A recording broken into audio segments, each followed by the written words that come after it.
make up for the crime of my existence, whatever that may be. I noticed you titled it in a perfect victim title. Grace is a cynical parasite. Okay, and obviously the idea is that's a shocking title because it couldn't possibly be true. Well, that's what you think I am. Right. So you're telling them that I'm calling you this, and so let's rally the troops around the victim of you, which is you.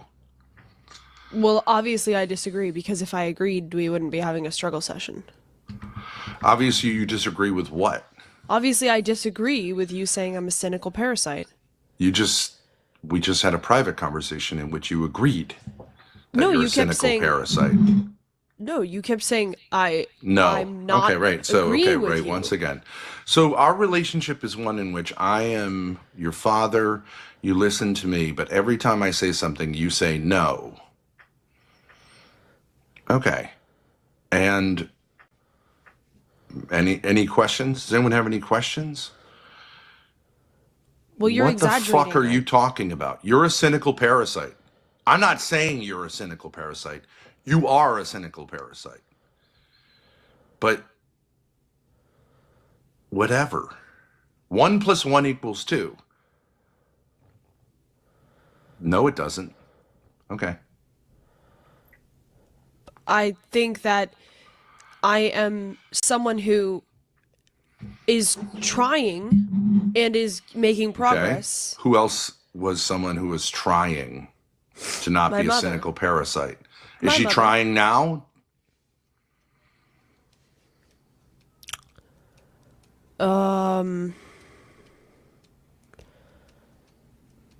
I don't know.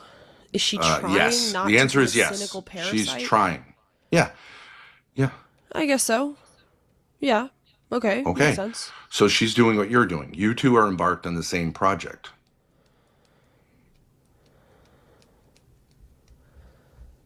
I think Who's that more you're- successful? She is. Why? Well, what did I tell her to do? You told her to get away from you, Yeah. Okay. and she got away from So True. she eventually got a job Hmm. working for someone else. True. Have you ever done that? No. No. You just destroy. She stopped destroying my career. You're continuing to destroy my career. So she's succeeding in being less of a parasite. Does she talk to me? No. No. When she talked to me, was she a cynical parasite?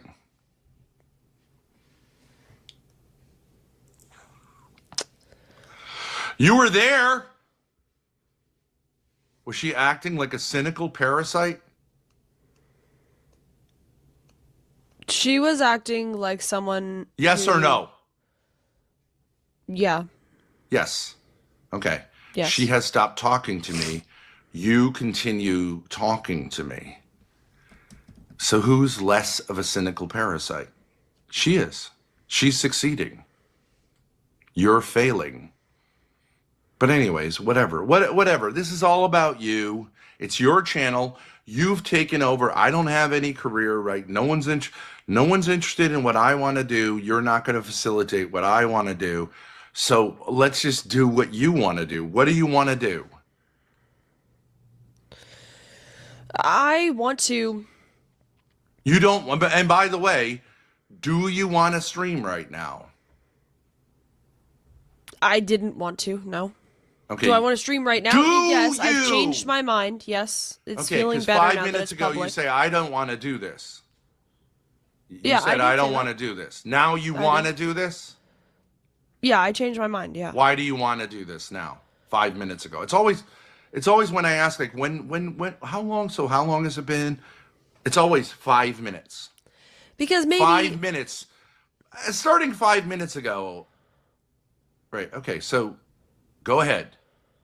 Let's hear Because what it is. You now that want to have this conversation publicly now. Okay. Yeah. What because changed? well, once I got on camera and it's like, okay, people are reacting, it's like, okay, there's more of a possibility that I can see what I'm doing and get some resolution here because other voices are part of the Why conversation. didn't you want to do it? Because I felt it would be embarrassing. Okay. What does that mean? It would be embarrassing because I've been saying like, all right, we did a bunch of struggle sessions, we got through something, things are going to be better now, and it's not. So that's embarrassing for me. Okay. So because of the distance between reality and the way you want people to see you, you're embarrassed. That's the gap. Okay, so Yes. you don't like reality, correct? But now you do. I thought I thought I was in a different place. And so it's embarrassing that I thought I was in a different place and I'm not there. That's Okay, embarrassing. when did you think you were in a different place? I would 5 minutes say- ago. Now 6 or 7 minutes ago? No, when we were, having various struggle sessions about my attitude towards my mom, and we got to the point where I was saying, like, actually, I don't have a right to judge her. I don't have this authority over her. That's stupid. This anger. Okay, comes from I it. don't know what you're talking about. You don't. This is not complicated. Now, 7 minutes ago, you said, I don't want to stream because it would be embarrassing. Yeah. Something that's embarrassing is either something obscene that you don't think belongs on stage, or something that's honest. Reality doesn't match up to your perception or how you would like to be seen. You said it's the latter. I don't want my audience to see that my struggles have not gotten me anywhere. Yeah. Okay. That's right. So you hate reality.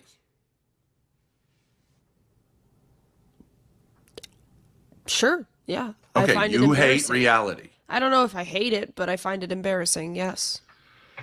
Okay, you find reality embarrassing. Yeah, the reality of how stupid I am, the fact that these struggle sessions haven't worked, I find it embarrassing. Yes. Anyone Okay, we would. gotta It is embarrassing. shut the fuck up. We've got someone who's paying $4.99. Ben, let her talk. You never let her finish a sentence. Okay. Thank you very much. The only reason I'm here is because this is what my career is reduced to. Either I do this alone with you, this kind of nonsense with you, which makes me want to die. It makes Hello, RI. Hello, good to see you. This is Ben and Grace. RI said, piece of shit, quote, father, with the poop emojis, the piles of them. Yes, he is. And they give them both money for this. They donate money, people give money, they give super chats, and people love this. Look what their stream got, 3,500 views. Now that's not huge, but 63 likes, that's barely any likes for 3,500 views. I've gotten 63 likes quite a few times on my live streams without getting 3,500 views. But people still love this shit. They love shit. This is a realm of shit lovers. This is a realm of classless zombies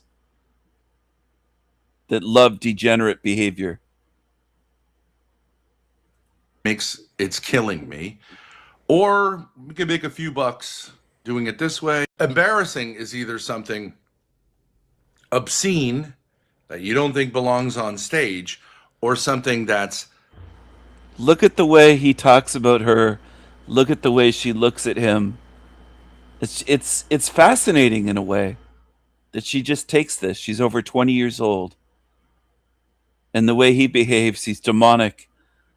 And they claim to be Catholic, and it's one of the weirdest family situations, and all put out there on the internet, all so that both of them can avoid working and getting jobs. It's weird. It's really weird. Honest reality doesn't match up to your perception or how you would like to be seen. You said it's the latter. I don't want my audience to see that my struggles have not gotten me anywhere. Yeah. Okay. That's right. So you hate reality.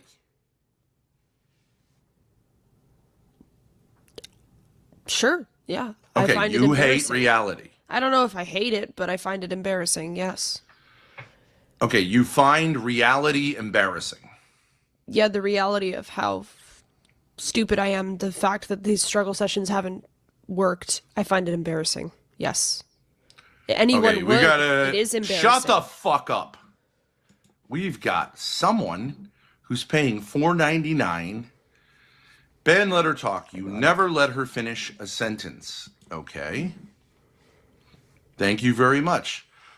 The only reason I'm here is because this is what my career is reduced to. Either I do this alone with you, this kind of nonsense with you, which makes me want to die. It's killing me. Or we can make a few bucks doing it this way. Okay, that's my reason for being here. Because at least $5 from Lala Blue is whatever, right? Because otherwise it's just horrendous. But okay. Thank you very much, Lala. And I will let Grace finish all of her sentences. Go ahead. Speak. A couple of days ago, you were saying basically the same thing you're saying now, which is that I am not, you didn't exactly use the word parasite, but you said this relationship is not making sense and we need space. And that's what you're saying now. You said that a few days ago. Then you said, okay, we resolved something. And now you're saying it again. What happened to change your mind? Okay. I had my hand up that whole time and you're just going to talk over me. Okay, fine. That's great. So publicly dom me while claiming you're listening. Okay, fine. That's great. Let's do it that way. I have said the same thing to you for now the 8th year. You're killing me. You're abusive. You're doing what your mother is doing every single day, with maybe a couple of days different. And I can prove it to you because you don't want to wake up in the morning. When you did wake up, I said, what do you want to do today? You said, I want to chill and relax. And then I said, maybe it'd be better to kind of look into some of these patterns that are unhealthy. You said, oh yeah, that's what I want to do. And then I started in on it and you responded by being like, I said, it doesn't look like you're engaging. You said, yeah, I'm not engaging. And I said, okay, so that I don't think we can get anywhere. And you actually are just lying that you want to figure out any of these patterns. You just want to be affirmed. That's it. Bullshit. And you say, yes. Oh, no, wait. I'm changing my mind. But you just said to me you hate reality. Okay, so you don't want to stream because, you don't want people to see that reality isn't the same as your manipulations. See, I don't believe they're my to. manipulations. Oh, okay. Talk over me. Go ahead. Yep. Go ahead. I don't believe they're my manipulations. I believe that I thought we were getting somewhere. And then today it's like, okay, I got a wake up call. I did not realize you were still saying, I'm killing you every day. Okay. I thought we were doing better. I'm going to engage in an act, and I wanted you to tell me what this act means. Watch. Very carefully.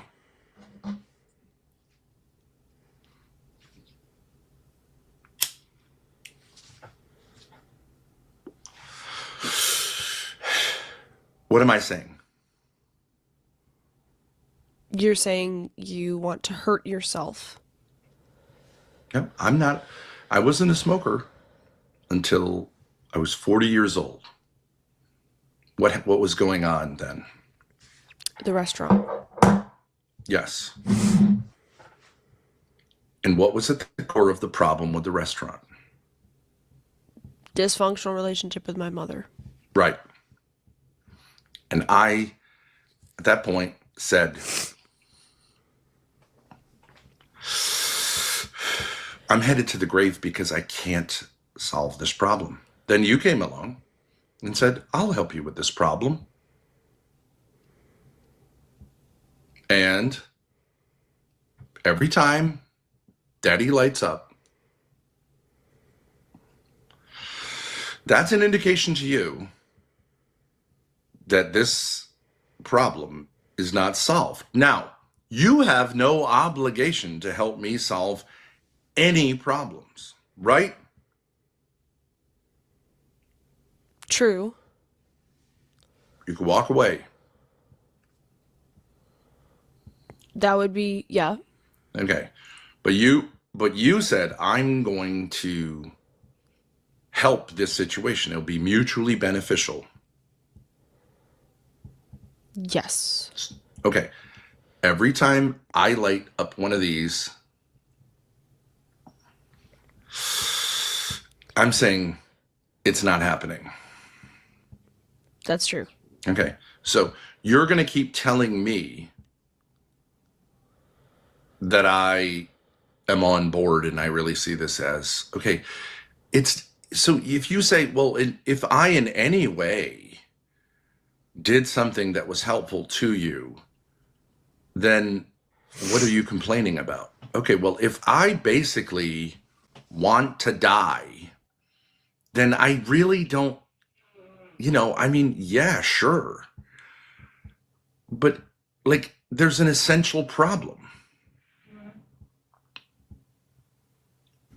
Yeah, that's true. I don't know If you wanna why die, you there's a can't problem. say that. Like, I'm saying it. You're saying, I thought this situation between us, which you call a relationship, I guess that's what it is. You're saying like, this is obviously working for you. And I'm saying it isn't. Okay, so I think there needs to be a fundamental shift. And you say, no. But if it's two people, then they both have to say, you can't just unilaterally say, this relationship is working. Don't both people have to say that? Yes. Okay. But I have no choice. This is a non-consensual relationship, right? You can disengage from it. I don't know How? why you're saying that. How? You can tell me, I'm not talking to you again. Please leave. Click off the stream. And then what are you going to do? I'll leave. You know I'll leave. And then what will you do? Freak out. It's not your problem. Okay, why would you freak out? What is the freaking out going to be? Because, like, I ruined What is it. that doing? What are you doing when you're freaking out? Feeling bad for myself. No. You are publicly punishing me. What's your mother doing right now? Moving on? No. What career did she, what's been her career path since moving on? What's her career path? Part-time waitress and a substitute teacher. Okay. Is there anything odd about that? They're not real jobs. They're not real jobs. They're jobs. Like, your mother was a cook, and a good cook in a restaurant, right? Yeah. So in the food service industry, she had a food truck. I encouraged her to have encouraged her. And there's even a place here in Warren she could rent and run an Ethiopian restaurant. She's fully capable of doing that. Take out, little restaurant. She Yeah. could hire people. She could work with her kids. She has those skills. Instead, she's a server. Okay. So, and in teaching, she taught for years. She has a teaching certificate. She could teach. She knows through me, through both of us. She has a good friend who is the principal at a high school that's not, let's say, non-urban, where she could easily get a job. And also the place we used to work at, she could get a job there. They said she left on good terms. I didn't. But my question is, do you think she even applied for a real teaching job? No. Why not? I'm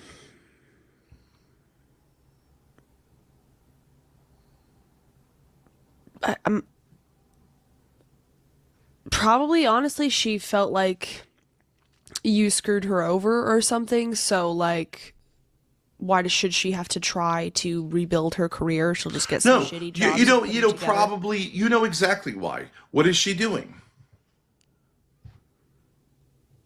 Showing you and me and our stream that she's working hard. Okay. So you're not going to engage again. Okay. What is she doing? I mean, she's saying I can't get a real job. You and I have both seen her income statement. Her income is significantly lower than the income of an average person. Yeah. She's saying she's And yet suffering. she has a college degree. Mm-hmm. She's never, I don't think, ever been fired from a job. Mm-hmm. So what is she saying? She's saying I'm a victim. She should be easily making six figures. Easy. Mm-hmm. What she's saying. God almighty. Okay, forget it. I'm not going She's to talk to you. saying I'm. She should easily be making six figures. Really, how many women in America, or men and women, make over $100,000 a year? As doing what? How would she make six figures? As a teacher? No, of course not. She's not going to make six figures as a fucking teacher in America. As what? A cook? He claims she should easily be making over six figures. How? Doing what? What are you talking about? She doesn't have any skills to make over six figures. What are you talking about? I'm not gonna try. I don't care. No, she's saying, I am the victim. Oh, Instead I said of that. I said moving you didn't hear me on, say she's that. saying, I'm the victim of you and my relationship with you. How is she saying that? I can't get it together. Oh, to have God. a real All job. right. I'll do it for you. You don't want to think, right? You don't want to think. It's my fucking job to think for you, right? All right. So I'll do it. Why doesn't your mother get a job?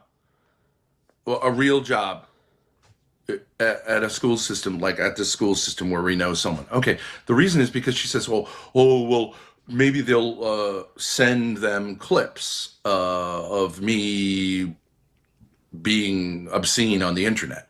Okay. Okay. But we could send them to where she's working now. She'd lose her job. True. We've never done that. We've never sabotaged her career. No. You have a little bit, but I never have. I don't even want to know where she's working. Okay, so that's a lie. Yeah. But why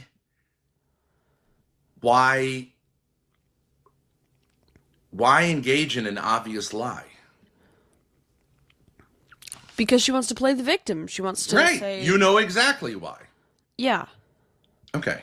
So you're playing the victim right now of what? Of you being mean to me. Of streaming. He always tries to make Grace believe that she's just like her mother. That's one of his tactics. I don't know why she doesn't see it, but it's an ongoing one. right? I would say I'm playing the victim of you more than I'm playing the victim of streaming. Don't you think that's true? You're doing both. Being mean to Beautiful. me. Okay, sure. You're saying you're a victim of streaming. You don't have to do this. You could say no. Yeah. But you say, I'm trapped by you. But so that you'll title it, hey, fuck you. Right? Oh, am I? Right? Okay, so. Yeah, but I'm glad it's on stream. Oh, you're glad. Yeah, I told you I changed my mind. Once I got Okay. on camera, I was like, okay, this is better. Okay, and that's what your mother said too, because she lied. But I'm not lying. Like, it genuinely Yes, is you are. better that it's Yes, on you are. camera. Someone who says, like, I don't want to do this, but now I do, is a liar. You're No, a that's liar. not true. Sometimes you A can say, non-liar is consistent for more than 5 fucking minutes in a row. but you can sometimes say, I don't want to do something. Then once you start doing it, you're like, actually, I do want to do it. Okay. That's what happened. Okay.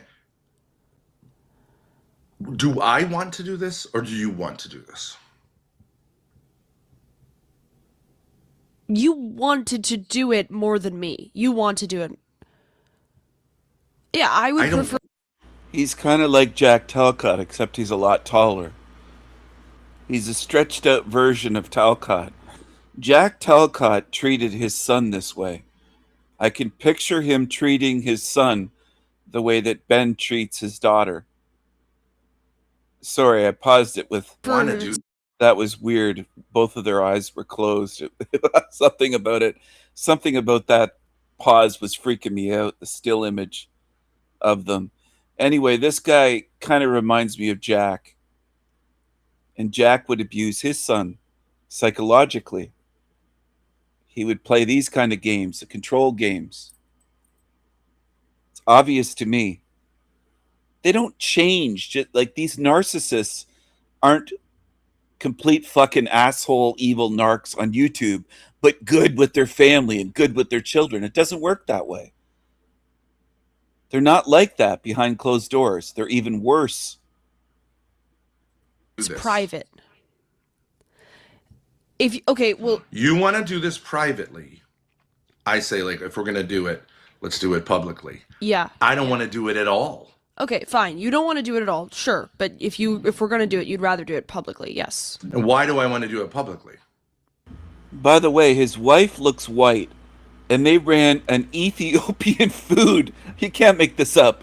Ethiopian food restaurant. These two white people. Who would go there to order darky food? That's why you can't make this shit up. You can't do it. It's just, that's the only ones I've heard of in my whole life. White people running an Ethiopian food. I mean, Ethiopians, what I remember from them in the 80s, they were starving. What kind of food do they have? You can't make it up. Oh, I'm really hungry. Let's go to an Ethiopian restaurant. Isn't that where all the people were starving in Ethiopia in the 1980s? And on TV, we'd see them starving like skeletons. Yeah, let's go eat there. You want to talk about a struggle running a restaurant if you're white people running a goddamn Ethiopian food. Oh, it's just crazy. It's absolutely crazy. You might as well move into an all Jewish neighborhood in New York and just run a place selling bacon sandwiches. I mean, it's not going to work. It's just stupid. You're just idiots. Because there's nothing with privately. It's just endless circles. Because privately, you can just gaslight me 24, like all the time, right? So the very reason you don't want to do this is the reason I want to do this. Yes. I don't want to do any of this. But this is like, if you're going to put a gun to my head and say, this is what we have to do, I'd rather do it publicly because at least other people might hear and see what's actually going on here. Which is why I wanted to do it with your mother too. When she decided to get into my streaming career. Mm-hmm. Right? Yep. So, what's my relationship to the truth? You like the truth. I love the truth. Mm-hmm. You hate the truth. That's right. I hate it. Okay, now you're saying that. But you're just saying that to manipulate. No, I hate what you're saying. If that's the truth, I hate it. Okay, well, that's another convenient way to avoid it. Do you hate the truth? Yes, I find it embarrassing. I don't like when you say it. I hate it. Okay. So you mean that really, and you're not saying if it's the truth, I hate it. Yeah, I hate the truth. Okay, I hate the truth. Say it. I hate the truth. Does your mother hate the truth? Yes. She said it would kill her, to be honest. She literally said that she would die if she was honest. Do you agree? Do I agree that I'll die if I'm honest? Yes. No. I don't think I will literally cease to be alive. No. Okay. Will I have a hard time? Sure, but I'm not Do you going act to die. like you're going to die from being honest? Yes. All you do in your life is avoid being honest.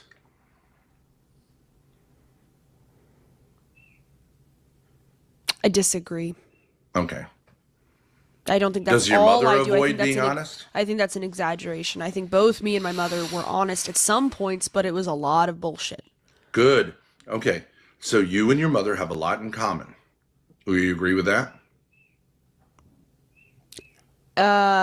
In some ways, yeah. I'm replaying her pattern, yeah. So, Okay. yes. So if you take me, you, and your mother, which two have more in common? Me and my mother. Well, you just said me. Okay, but you don't. Okay, so that's now reality. You just 10 minutes ago you said no, me and you have more in common, and like she's way on the other side, right? That's my bullshit. Okay, so I it's a just wanna lie. think that's true. But you thought it was true 10 minutes ago. I had convinced myself. I had said it. I did. I believe it was true. Yeah, I did. I thought that me and you had more in common than me and her. Yeah. Okay, so you're a person who within 10 minutes can go from believing one thing is true to the opposite thing is true. Is that right? Yes. And that's a person who is consistent? No. Is that even a human being? If you change my mind, then that's compatible with being a human being. Okay, so you say the most important thing. Many times have I made the argument that you're much more like your mother than you are like me in the past. Take a wild, just guess how many times I've made that point to you and you have, quote, agreed with me about it. 2,000 times? Okay, believing one thing is true to the opposite thing is true. Is that right? Yes. And that's a person who is consistent? No. Is that even a human being? If you change my mind, then that's compatible with being a human being. Okay, so you say the most important thing for me is my connection with you. Is that correct? That is correct. Okay, so that on a fundamental level, you have no idea for more than 10 minutes straight what that connection is. And yet you say it's a substantial connection, right? It's like really meaningful. It's like worthy of investment. And yet you'll flip-flop on the most basic kind of questions within 10 minutes. You have changed my mind in the past in the conversation we've been having. How many times have I made the argument that you're much more like your mother than you are like me in the past? Take a wild, just guess how many times I've made that point to you and you have, quote, agreed with me about it. 2,000 times? Okay. Somewhere in the thousands of times. But this time, you mean it. But if 1,999 other times you've seen what I'm saying, and then you go back to saying, no, actually, I'm more like you, and mom is like filth and scum beneath my feet. What does that say about your position here? You shouldn't take it seriously because I never. You're not stayed engaging consistent. seriously because 2,000 times. So what would I expect after time 2,000 of you agreeing me? What's going to happen? I'm going to manipulate you and say that I'm actually more like you than like mom. No. And mom is scum. What is it if someone's going to read between the lines? What is the reality? I'm just wasting your time. No. You are attached to being the victim here. That's what's consistent. Your words go woo, woo, woo, woo, woo. What does that look like you're doing with someone? Your actions are rock solid. Rock solid. What is it every morning? Every morning you say, you say, oh, yes, no, right? But every morning what happens?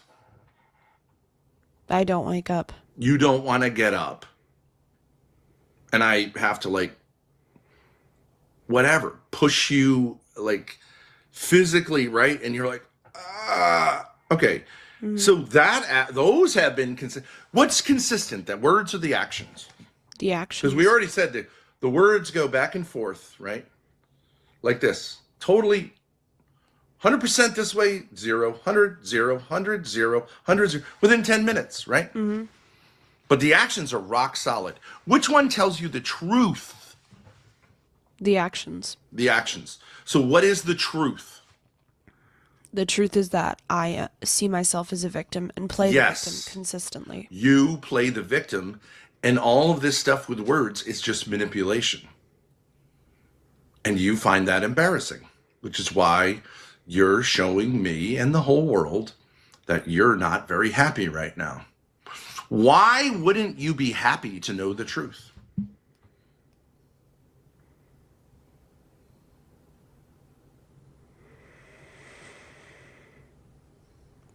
Because you hate it. Because I hate it. What can someone do? How can you have a relationship with someone who hates the truth? You can't. You can't. No. Okay. Good. So that's my problem? Is that my problem or your problem? I love the truth. You hate the truth. Let's make lots of money.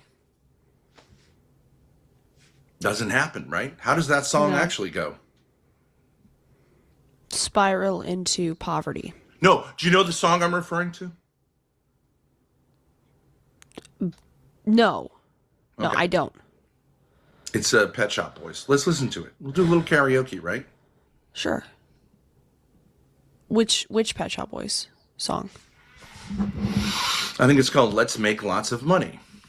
Oh. I don't know, maybe. Yep. Opportunity, it's called. Okay. We'll sing it with our lyrics. Okay.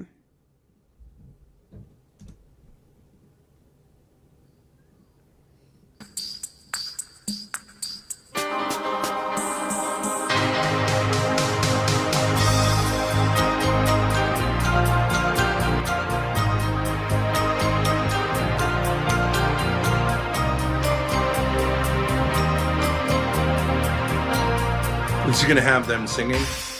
Yes.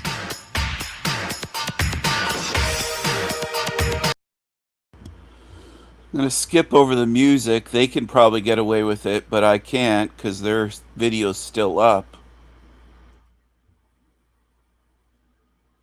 So this is weird. It's gross, but it's also fascinating, and it's a glimpse into the psyche of this kind of dynamic of a narcissist and their supply, their victim, that gives them supply. But she feeds into it. She never wants to break it off with him. She enables this.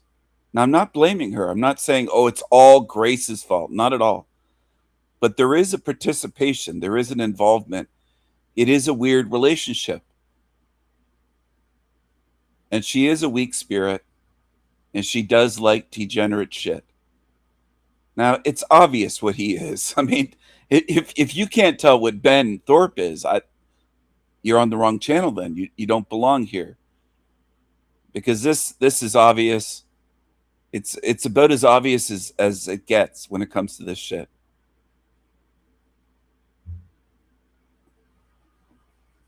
There's no hiding it with him. He's not covert at all. It's all in the open. He's very openly humiliating her. And this isn't the only live stream that he's done this for hours. And everybody that follows them or watches their channel knows it. All of the regulars that go there, they know this. That's reasonable. I've had a gun to your head, so you can't say no. Isn't that what the whites did with the blacks? I am the master, you are the slave. Isn't this fucking fantastic? No! I'm Nat Turner, motherfucker. Is that what the whites did to the blacks? What is he talking about? This guy's an absolute fucking idiot. Wow.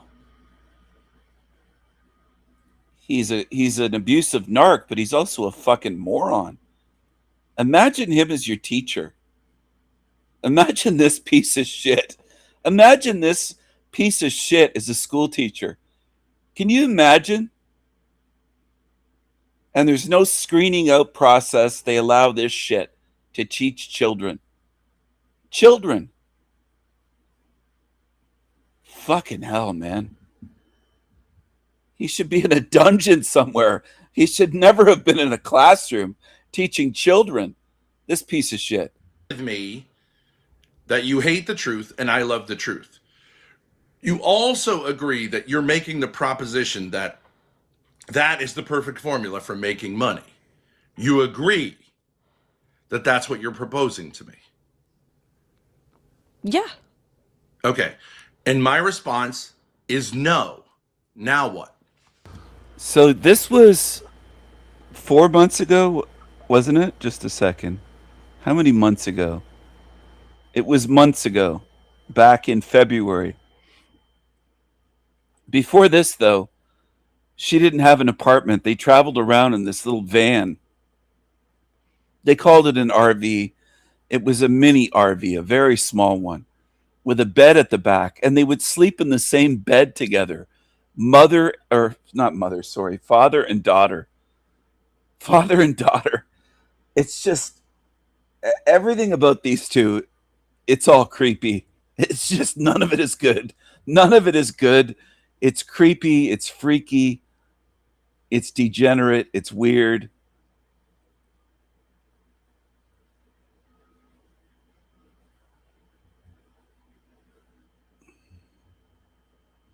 This person said, Ben, and what do you do for work? Without a question mark. Courtney's supporting your family. While what's your job, Ben? Again, no question mark, a period. But they can't ask a question with a question mark. And then new sentence, berating your daughter daily. Low IQers there. They can't even string a few sentences together. What a bunch of performative BS. So tired of these two. Get a job. Your dad sounds like an abuser, gaslighter, manipulator. No commas, of course. He's using your mom as a proxy to dump abuse on you. Just listen to how people insult you. It tells you a lot about their insecurities. Despite actively disliking Grace as a person, I don't like her as a person either. She's been very rude to me. She supported Talcott. She's degenerate. There's a lot not to like about her. I don't wish harm upon her, though. I don't think she deserves this abuse. I disagree with how she's being treated, but I really don't think she's a good person. So this person doesn't like her. This guy doesn't like her as a person either. There's quite a few that don't like her as a person. I will always feel terrible for her for having to live in this hell. Well, she could write him off and go cold turkey or no contact. Cut him out of her life. but she won't. If you dump Ben, he will have no one.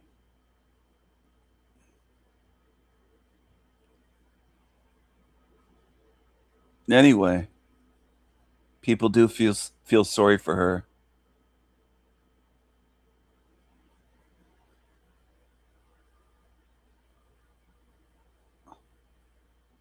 Grace is a cute parasite. I love my Gracie. All one sentence, run-on sentence. None of these people can spell, can use punctuation, proper grammar. They're all low IQ. All of their fans are low IQ. All of them. And they're probably deformed and mutants as well. I should make a different proposition, or we Okay, should what's the move on. proposition?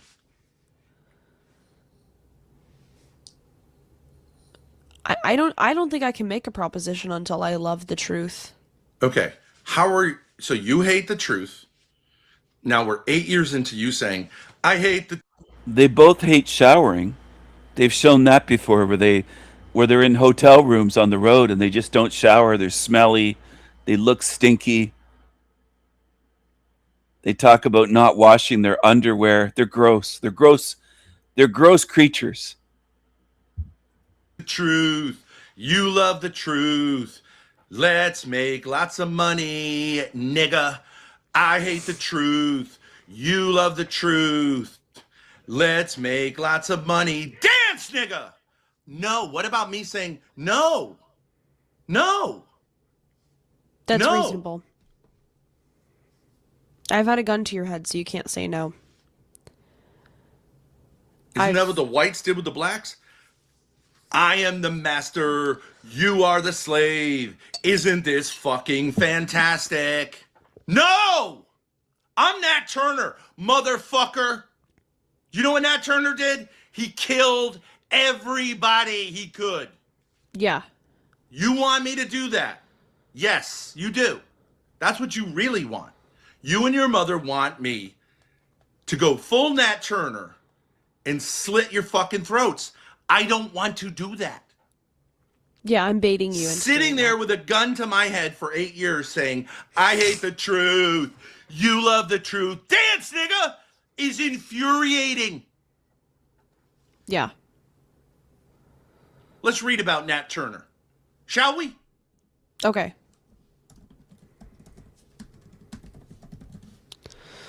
Okay. Turner. Nat Turner was an enslaved black carpenter and preacher who led. He's comparing himself. What the fuck is this? He's comparing himself to a Tigga, a black enslaved carpenter, a Negro. This is so weird. Very weird. A Negro that died in 1831. He's comparing himself to a fucking dead Negro slave. Absurd. Led a 4-day rebellion of both enslaved and free black people in Southampton County, Virginia, in August of 1831. Nat Turner's rebellion resulted in the death of 55 white men, women, and children before state militias suppressed the uprising. At the same time, 120 black men, women, and children. So he's comparing himself to this Negro that caused the deaths of 55 white men, women, and children before the state militia came in to stop the Tiggas from chimping out and being violent and murderous.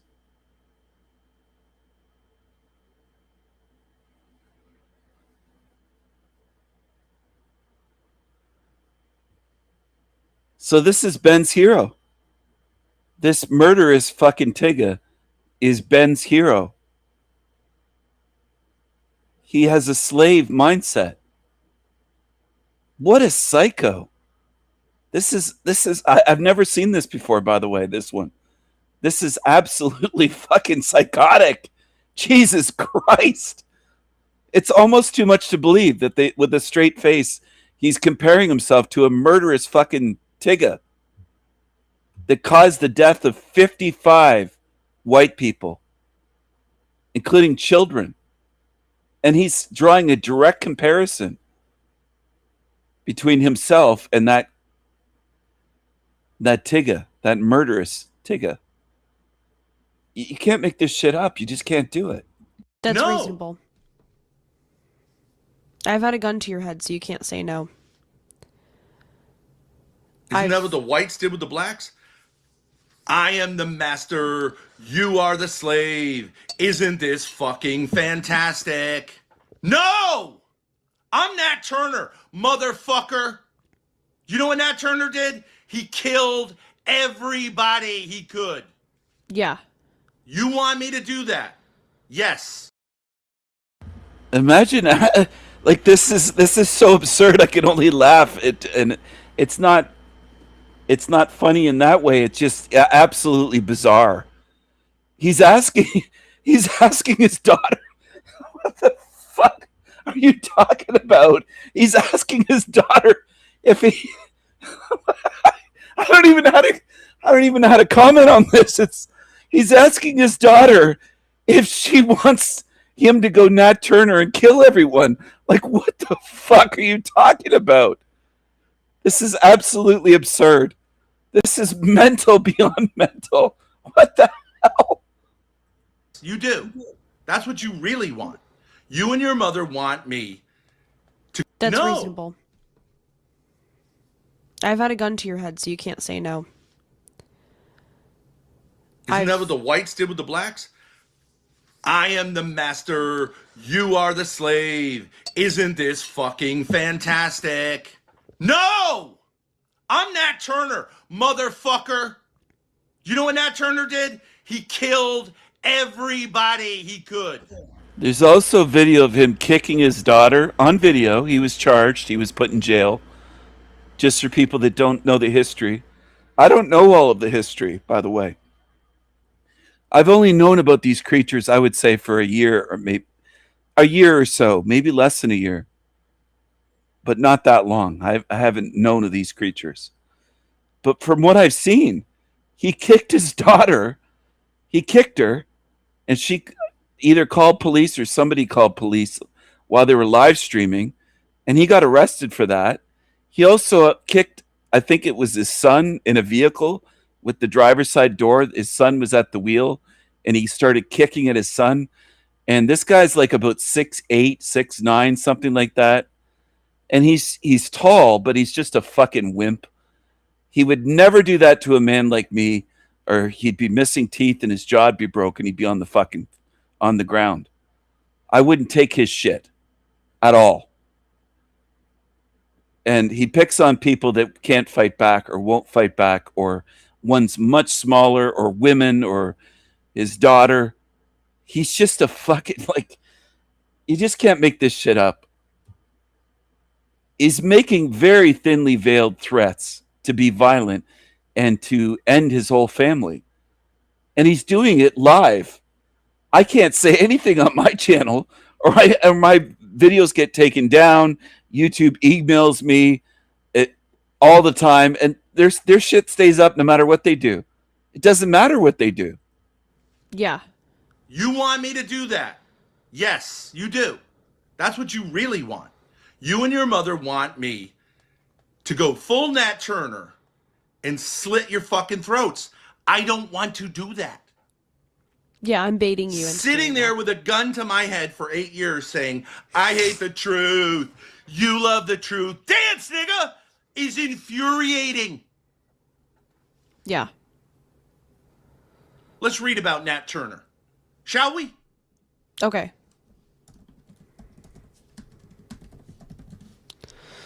Okay. Turner. Nat Turner was an enslaved. That's his hero. That's his fucking hero. And he died in Jerusalem, Virginia, of all places. Jerusalem. Holy shit. Execution by hanging. They hanged that Tigga. Enslaved black carpenter and preacher who led a 4-day rebellion of both enslaved and free black people in Southampton County, Virginia in August of 1831. Nat Turner's rebellion resulted in the death of 55 white men, women, and children before state militias suppressed the uprising. At the same time, 120 black men, women, and children, many of whom were not involved in the revolt, were killed by soldiers and local mobs in retaliation. Turner was captured in October of 1831 and, after a trial, was executed in November. Before his execution, he told his story to attorney Thomas Ruffin Gray, who published the Confessions of Nat Turner in November of 1831. Let me see. In 2002, scholar Molefi Kete Asante included Nat Turner on his list of 100 greatest African Americans. I want to make that This fucking guy loves the darkies so much that he owned and operated an Ethiopian food restaurant. He and his white wife. It's just that's still one of the funniest things I've ever heard of. It's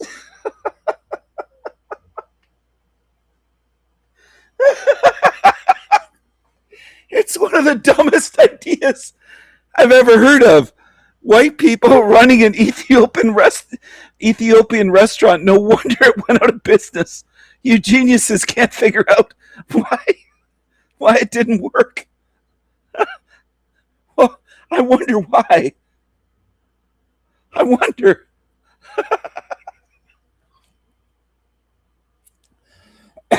You might as well try to run a Dairy Queen and say, we're not selling ice cream. We're not selling any ice cream, no blizzards, no burgers, fries, onion rings. We're just selling salads at Dairy Queen. We're running a different Dairy Queen. Well, it's not going to work. It's not going to fucking work. I still laugh at that every time I think of it. Seeing this guy, they walk into an Ethiopian restaurant and the owner's there, Ben, he's greeting them, saying hello. They're like, what? I thought this...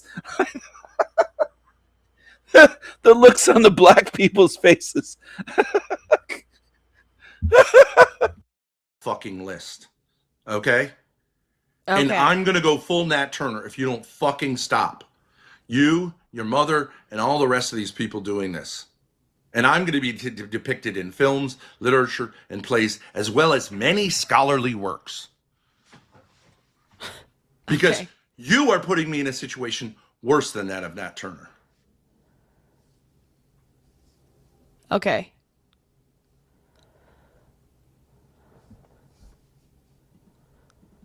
All right.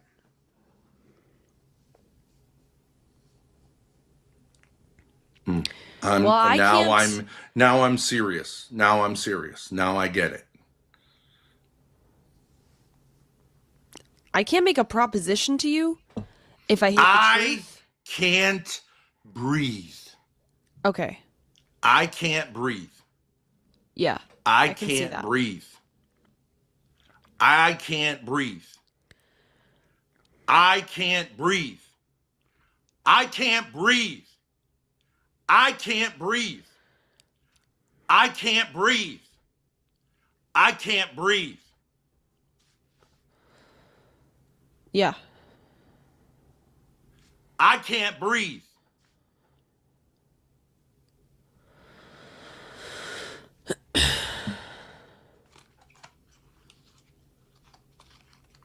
All right.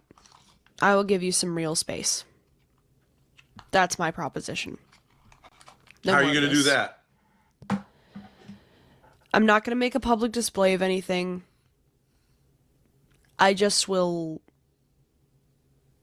get out of here, take a plane somewhere, just go somewhere else. Okay, that's giving me space. Right. Perfect. Wouldn't that give you some space? Or I can go out in the RV. Right. So just follow mommy's example. Has she given me space? No. No. No, because the divorce is continuing this sort of entanglement. I haven't spoken to her in 3 years. Do I feel like I'm allowed to breathe? No. No. So your idea is I will be a butt fuck like mommy and I will punish you from afar. I won't let you. I won't have my hands around your neck. I'll just do it remotely. I don't want to do it remotely. I don't want to keep doing this. Yes, you do. Do you want to watch what you did when you were in New York?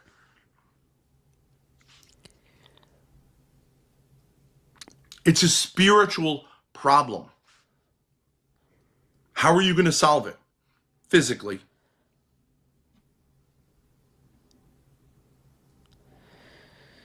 You can't do it physically. All right, spiritually, I need to. Well, what are you going to do? Ruin my kids' lives even more? How would that be? Well, that's what mommy did, right? Yeah. Okay, that's the only thing she knew how to do. So that's the only thing you're going to know. Okay, it's weird how he's calling his wife or ex-wife mommy. Very weird. Everything about him is weird, though. Very creepy creature. Yeah, what are you going to do? Say, it's unbelievable. You're going to say, okay, well, if I can't stop talking to you, I need to have the police involved. So I'll get a restraining order against you. But you'll know that, like, I'm only doing this because I can't. So, I mean, just keep doing the fucking nonsense.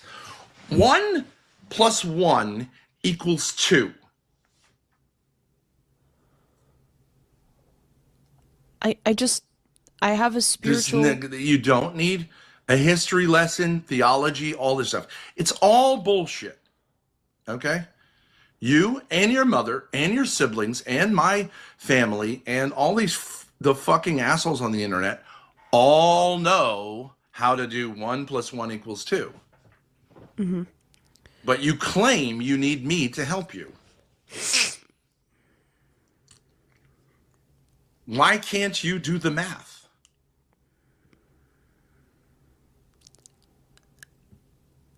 I am leeching off of you. I am cynical. I have a spiritual problem. But all this is bullshit. You've already said whatever comes out of your mouth is bullshit. It's the actions that matter. And your action is, I'm going to get on a plane and fly somewhere. Okay, and then I've said to you, like, that's just more bullshit. And you go, yeah, true. What can I do? Fuck you. There's the cynicism, isn't it? The non-engagement. Yeah. What's a real solution?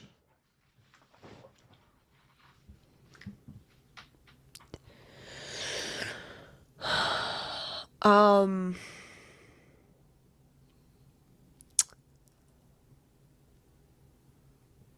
you want someone else to come up here? You'll play victim of them, but I'll put out the StreamYard link. Sure. Someone could try to help you. I can't and actually you will think of manipulate this into a waste of time. All right? So let's invite guests. They'll come up, maybe. You will manipulate it into me finally saying, like, okay, let's go private again and try again. And then public and private and public. I don't want to do any of it. But I can't stop until you stop. What is a real... Do you want me to get a restraining order against you? No. Why not?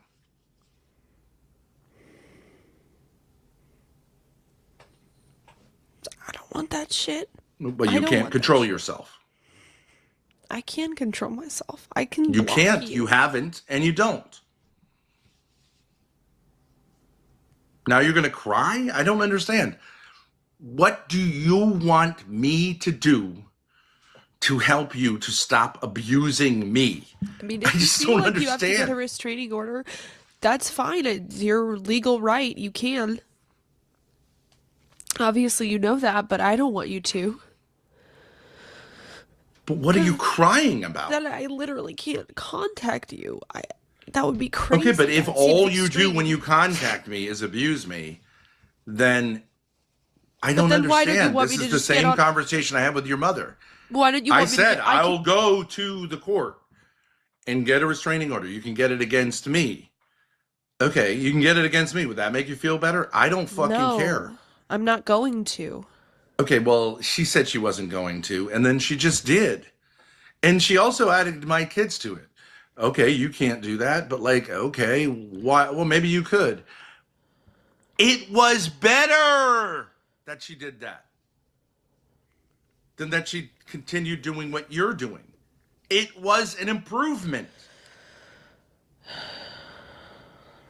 But you don't want me to, you don't. Why wait, would you want to do, if you say, wait a second, you're wait a second, incapable wait. of not abusing me constantly, then like, do that math. You don't want me, you think it's bullshit to get on a plane and go somewhere else, but it's definitely a good idea to get a restraining order? How are I don't those? think any of these things work. I think Okay, they're so why all are you suggesting it? stupid. So why suggest it? Because if I say to you, what are you going to do to solve this problem? You go, I don't have a solution right now. I don't. That's you true. don't? I do not have a solution. Do you want me to tell you what the solution is? Yes, I do.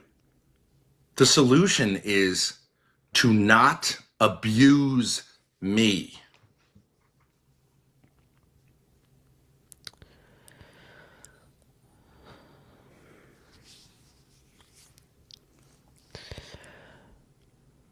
To stop using me as a surrogate God that you are, have problems with. Your mother and your mother before her misunderstood that a relationship with a man is a religion. It's not a religion.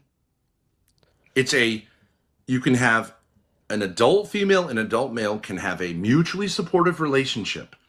If that's not what's going on, then it's abusive. And if one person doesn't allow the other person to say, like, I don't want to do this unless it's mutually supportive, that's super abusive. Now, which one are you? Do you and I have a mutually supportive relationship, like a friendship? No. No. My experience is that you abuse me, but you every other minute say, no, you abuse me, I abuse you. Okay, but now, right for now, until the next 10 minutes. Okay, but you're obviously saying you're a victim now because you're crying. Yeah. Because I asked you to do, like, basic math. Right, because you said restraining order, and I cried. Yeah. Well, I don't understand how a restraining order makes you cry, but like me saying you're killing me is fine. I don't get it. But I don't get it. I don't get it. Tell me how that makes sense. I'm saying you're killing me 24/7. You've taken after your mother who was abusing me 24/7. This has been going on for 24 years. First her, then both of you. And now continue both of you, but like you take the front and she takes the back. It's a fucking nightmare. I'm not saying you're responsible for your mother's actions, but you're fucking responsible for your own actions. You've got a knee on my neck. I can't breathe. There can be things done to at least help the situation. You're doing this thing, which is making me feel like we need intervention. And you cry at the prospect of taking your knee off my neck. That's true. Yeah. Well, you're saying, what can I do? Well, when you say just stop abusing me, I mean, if it's not like I'm sitting there saying like I'm gonna twist the torture device. Show the neck. whiteboard. It's something I do without even realizing it, so it's hard to. Doesn't matter. That's not better. That's worse. I'm not saying it's better. I'm just saying if Yes, you you say are. just stop doing this, it's not that simple.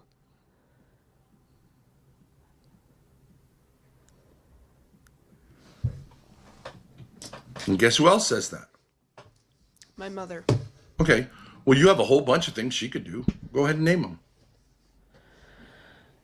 them. She could wrap up the divorce. She could say she's sorry. She could publicly say that she kind of fucked up, she could.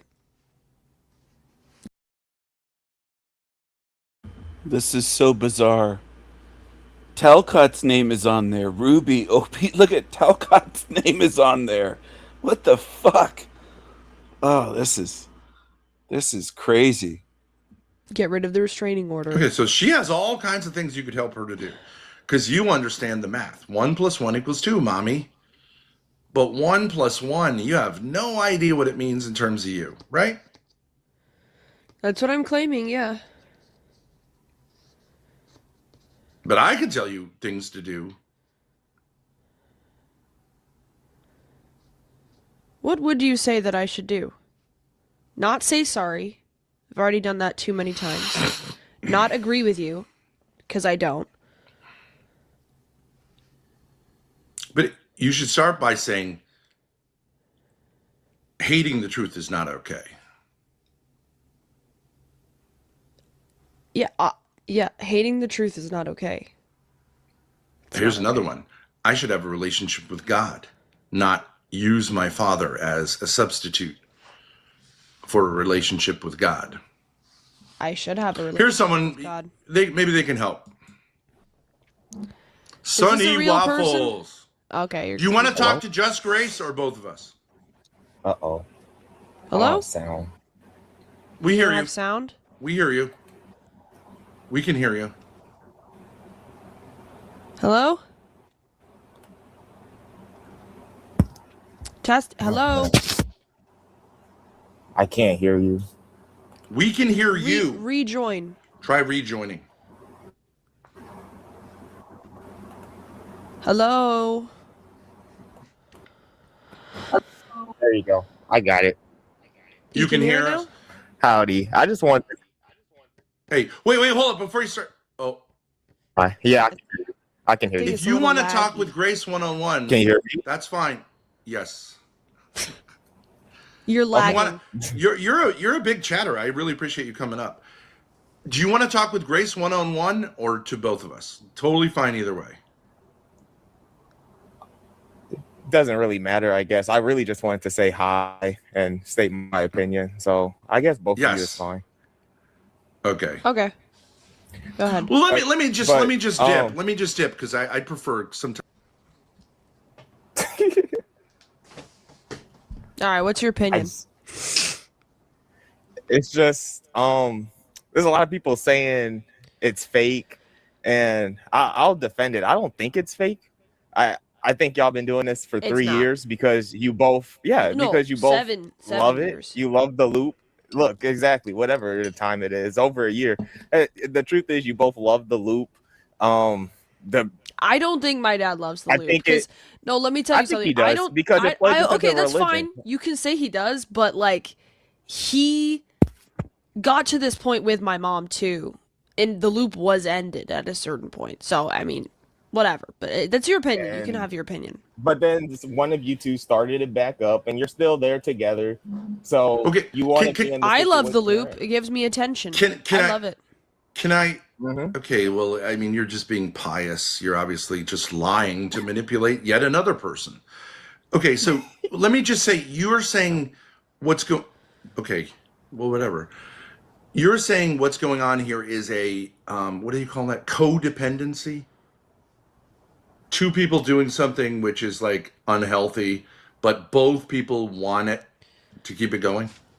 Is that right? I mean, I'm just saying, is that true? Is that what you're saying?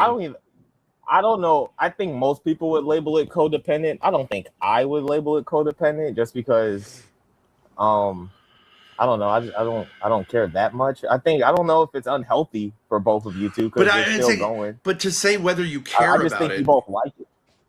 Okay, so but wouldn't that be the definition Well, I mean- of a codependent thing? Unless you were to say, Maybe. okay, we're I just know doing some this for codependent views. people don't like the situation they're in. Well, they're just in it. I don't know. I don't Oh, really you're know saying like they're really what miserable. people think out of it. They're miserable, Yeah, but they're. I don't think you're but- miserable though. I don't think you two are miserable though. Okay, so you're saying like this is just who you are. This is what you want to do with your lives. Yeah. Yeah. Y'all like it, and that's why y'all keep doing it day after day. Okay, so then if I describe my life as a living hell, you would say I'm lying.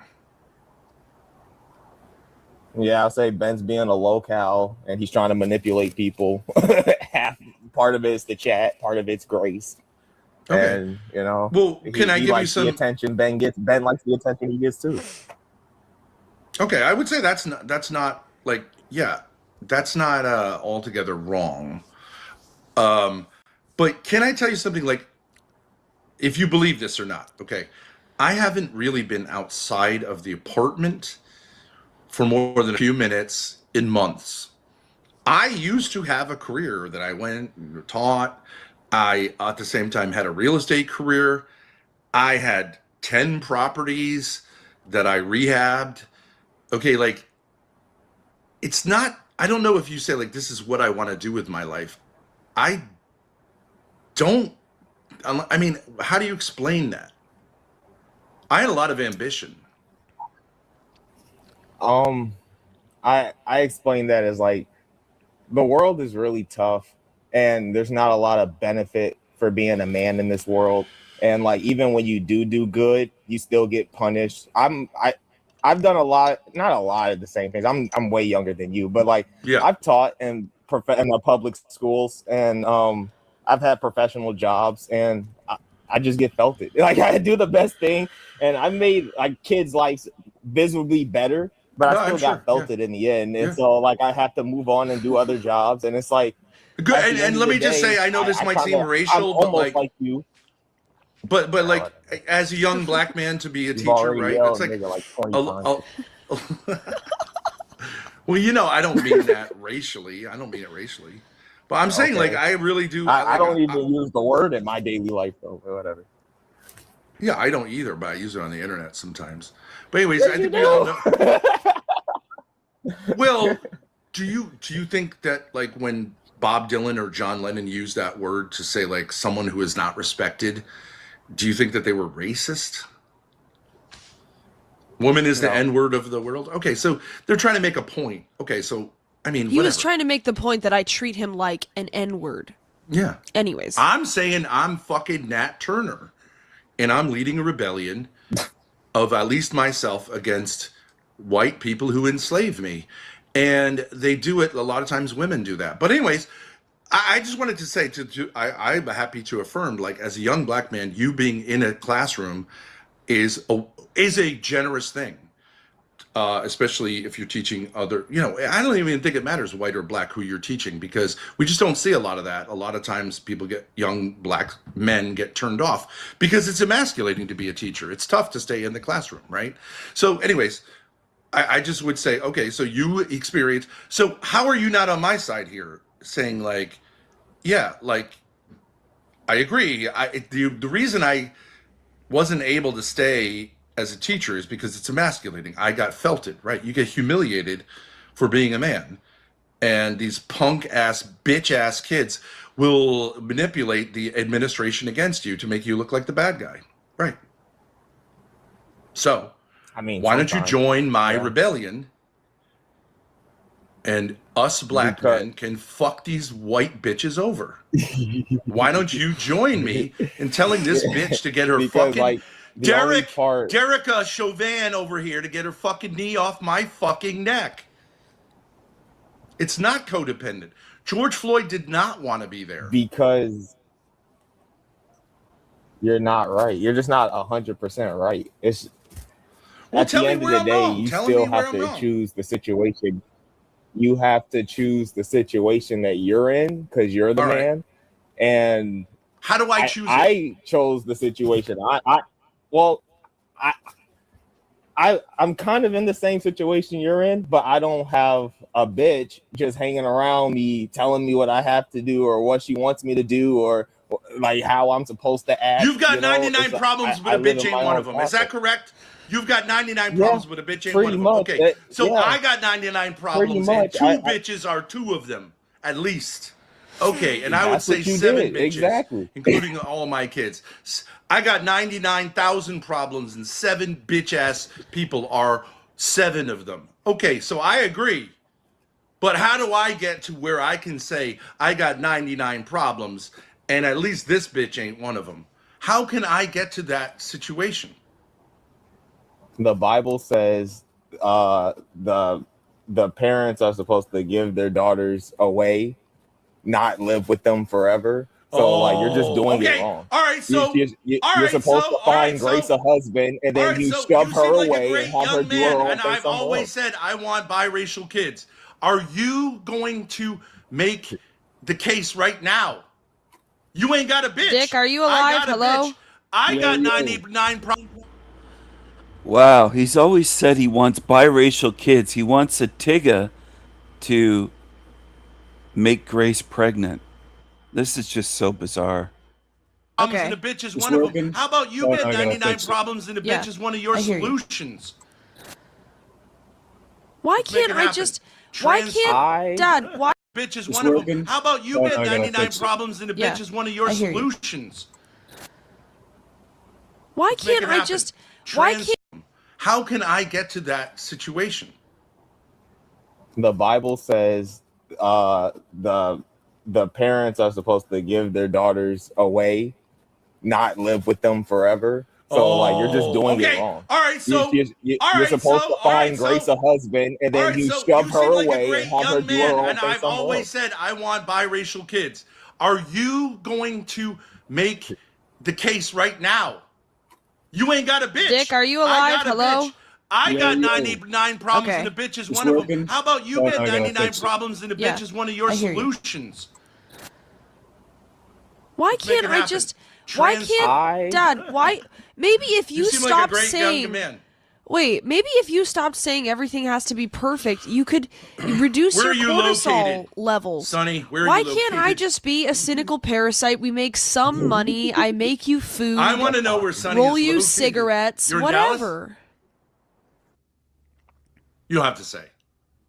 He's not in No, Texas my because own they have good apartment, Wi-Fi. I'm in Wisconsin, but I did ask Grace to be my Valentine. Okay. Now I'm saying this seriously. I'm saying this seriously. You seem like a really nice guy. Grace, would you admit that? He's I a am. nice guy.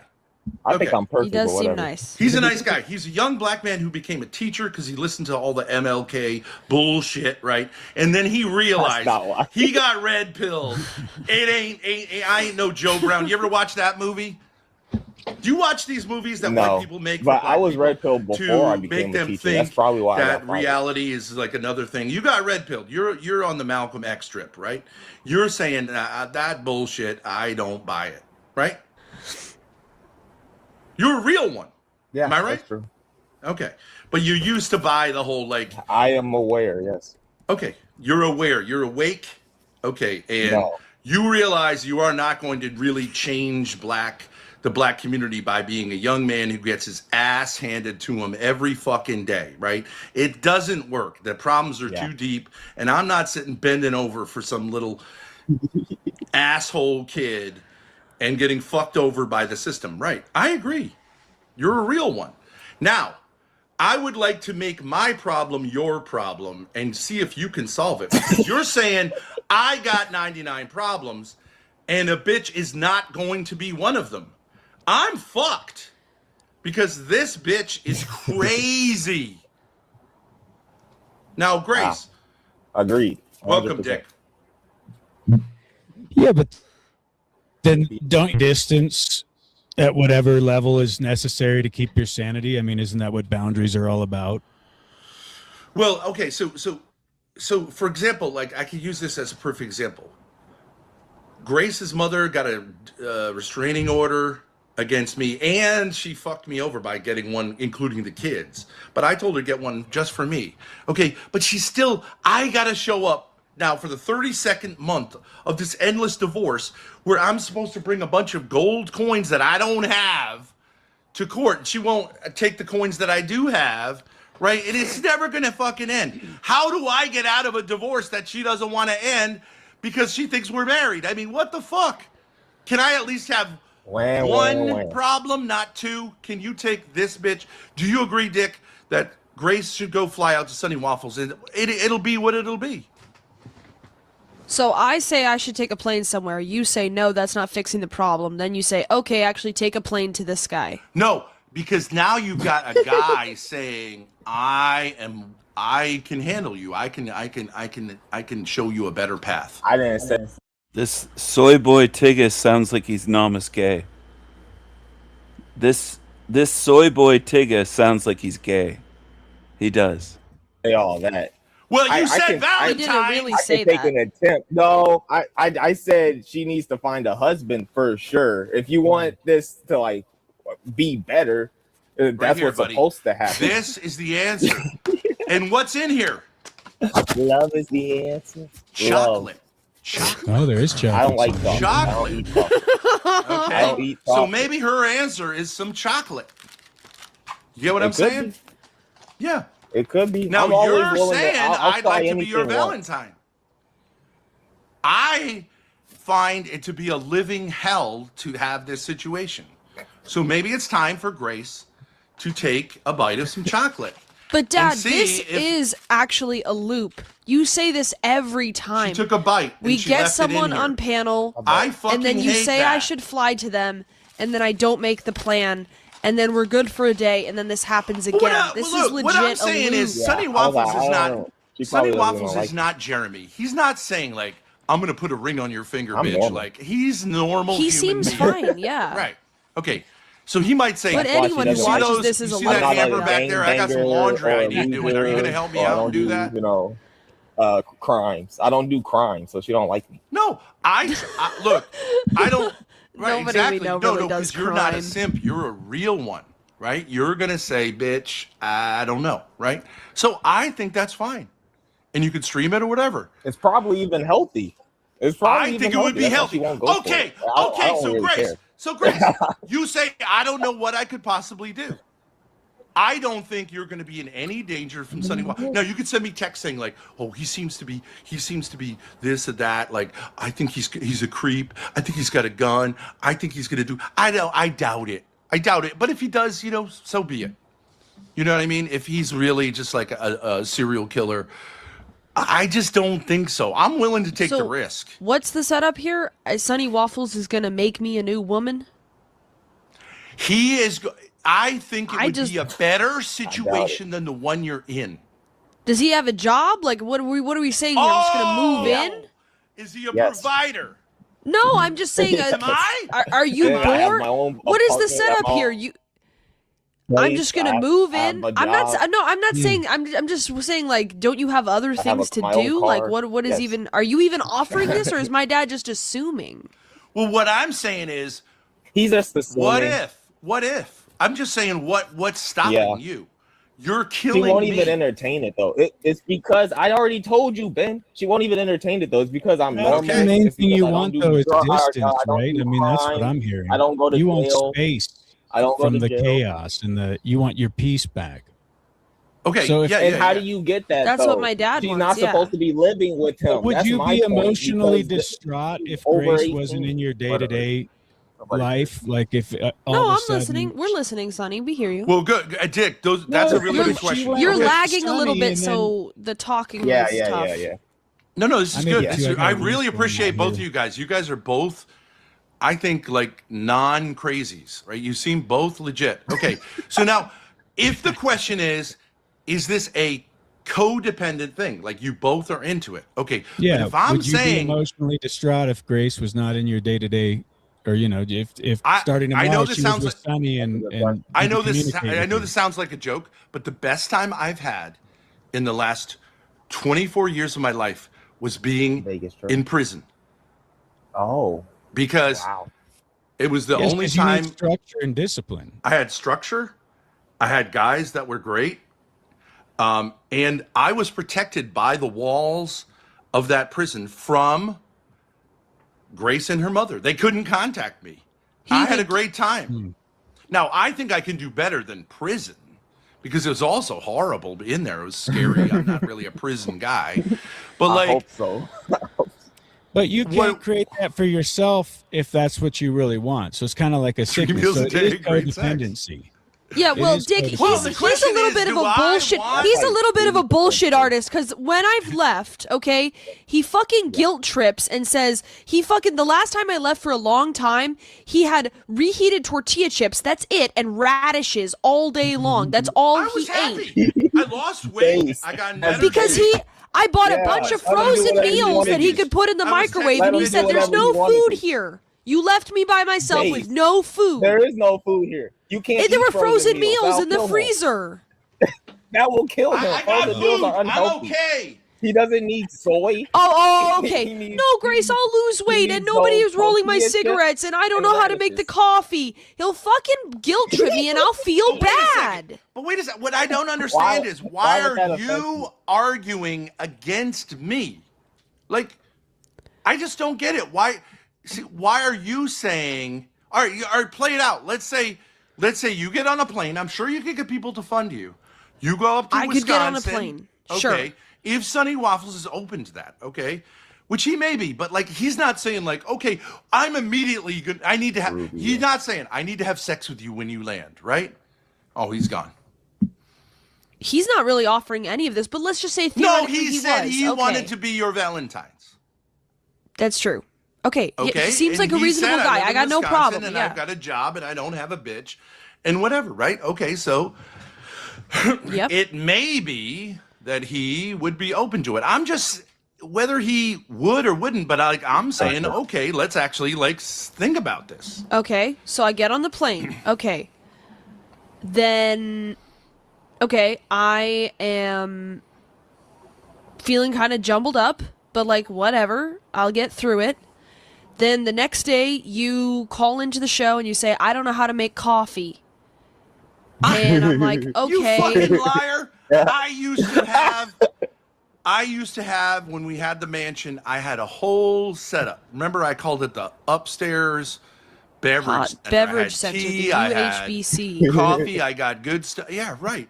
I know you know how to make manipulating coffee. again.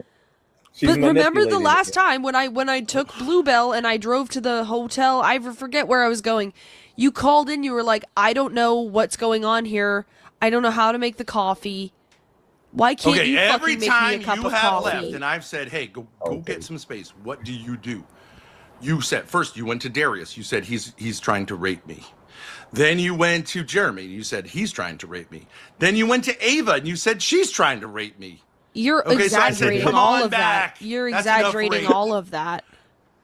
Oh, you want me to show you the text? I said Ava walked were out of the doing the shower loop naked, and that's kind of weird. Anyways, whatever. Yeah, Going you to bed. basically were making the argument that she was a lesbian predator.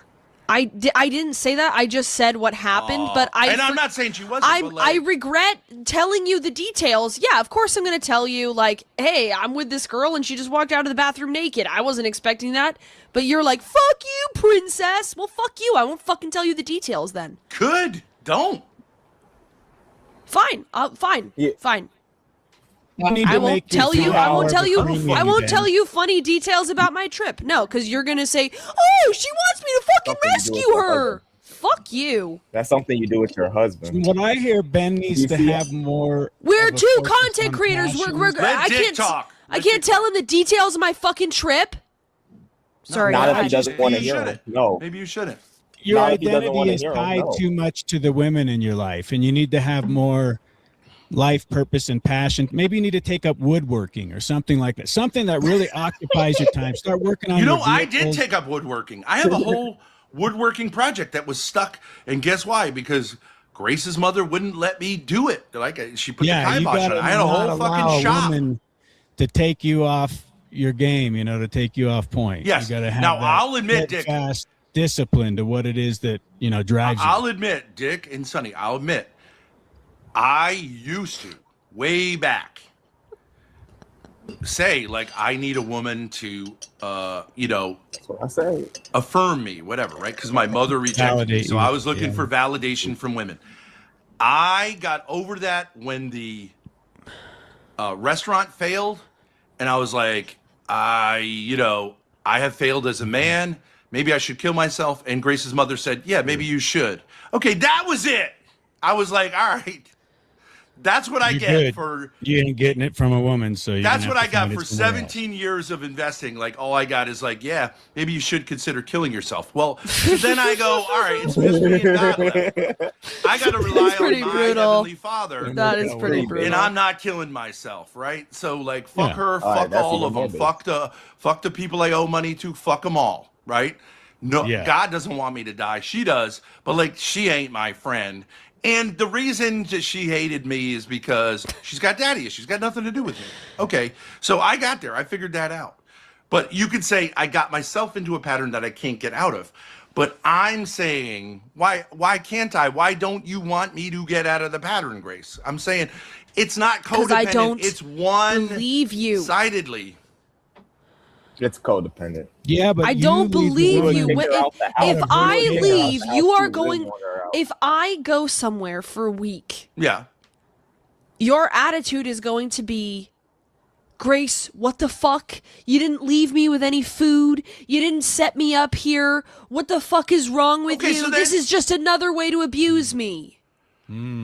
Well, okay, but Interesting. who has been the one saying, just go, fuck it, just go? You have been, but you're not being Okay. prudent. You're not. You're just looping. That's another No, loop. It's just an extension of the loop. Wait a second.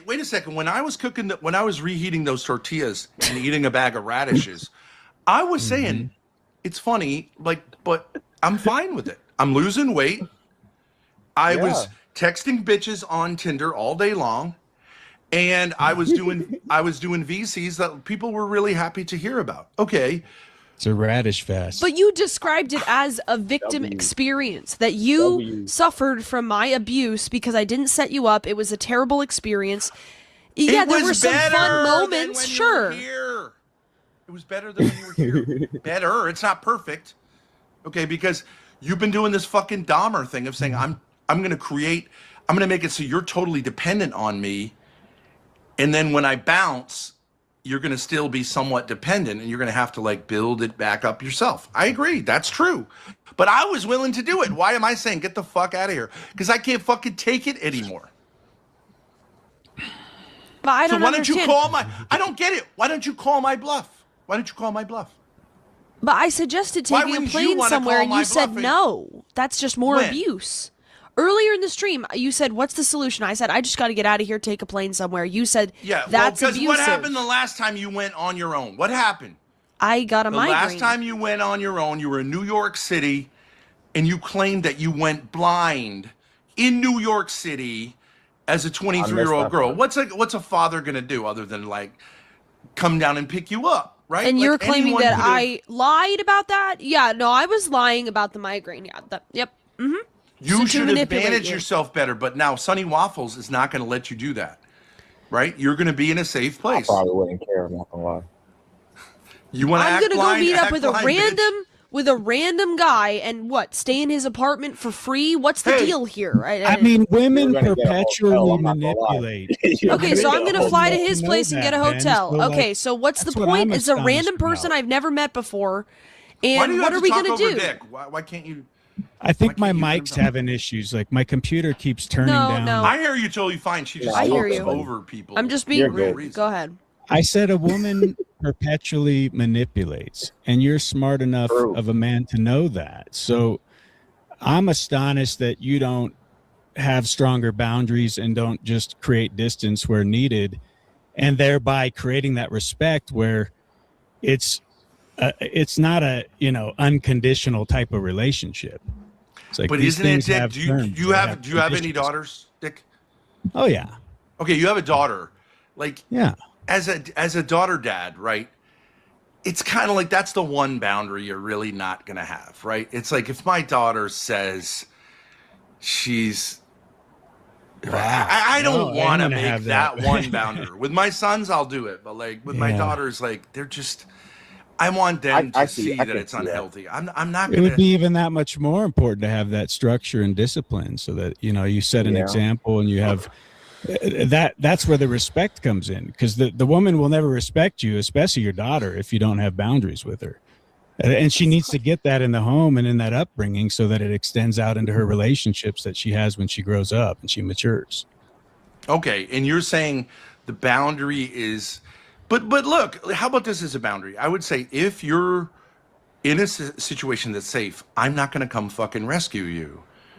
Right? But like when she goes to New York City and says, I'm going blind in the middle of the day you in are a major misrepresenting that metropolitan story. area.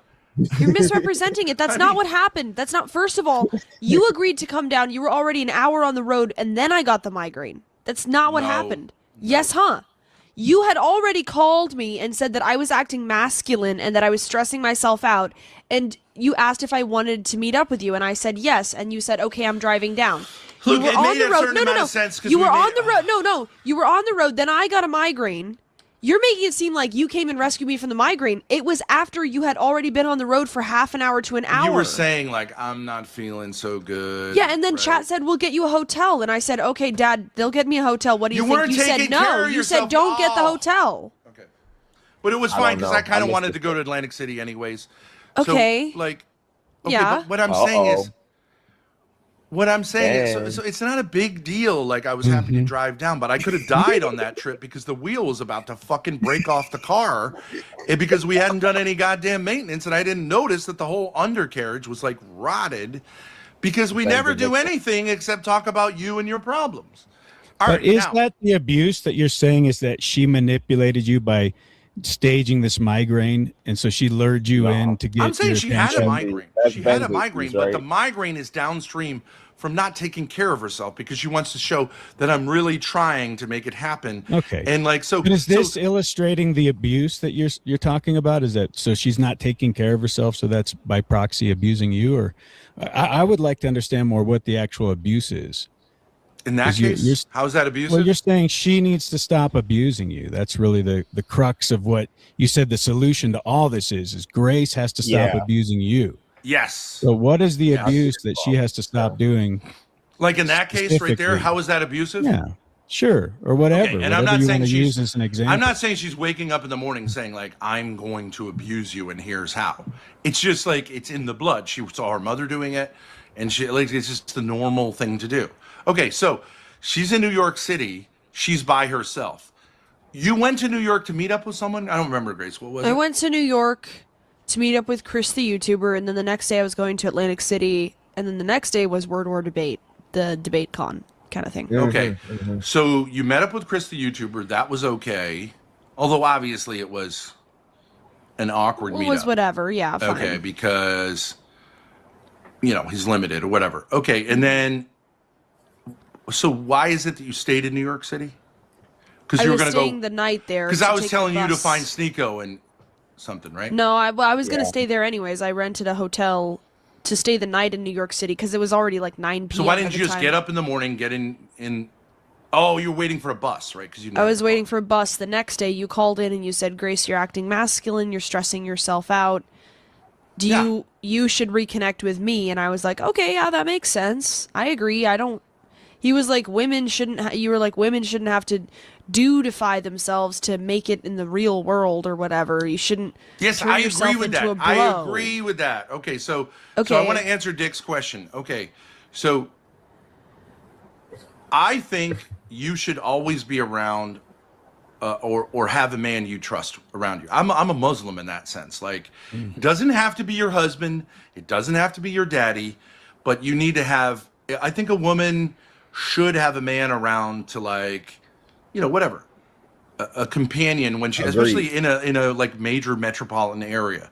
Okay, so that was a kind of like. It was something that just like doesn't make sense for a woman to be wandering around. She could do it, but like you were getting stressed out. I think that's a little ridiculous. I mean, it's New York City. I was just taking a bus. I took a bus to New Jersey.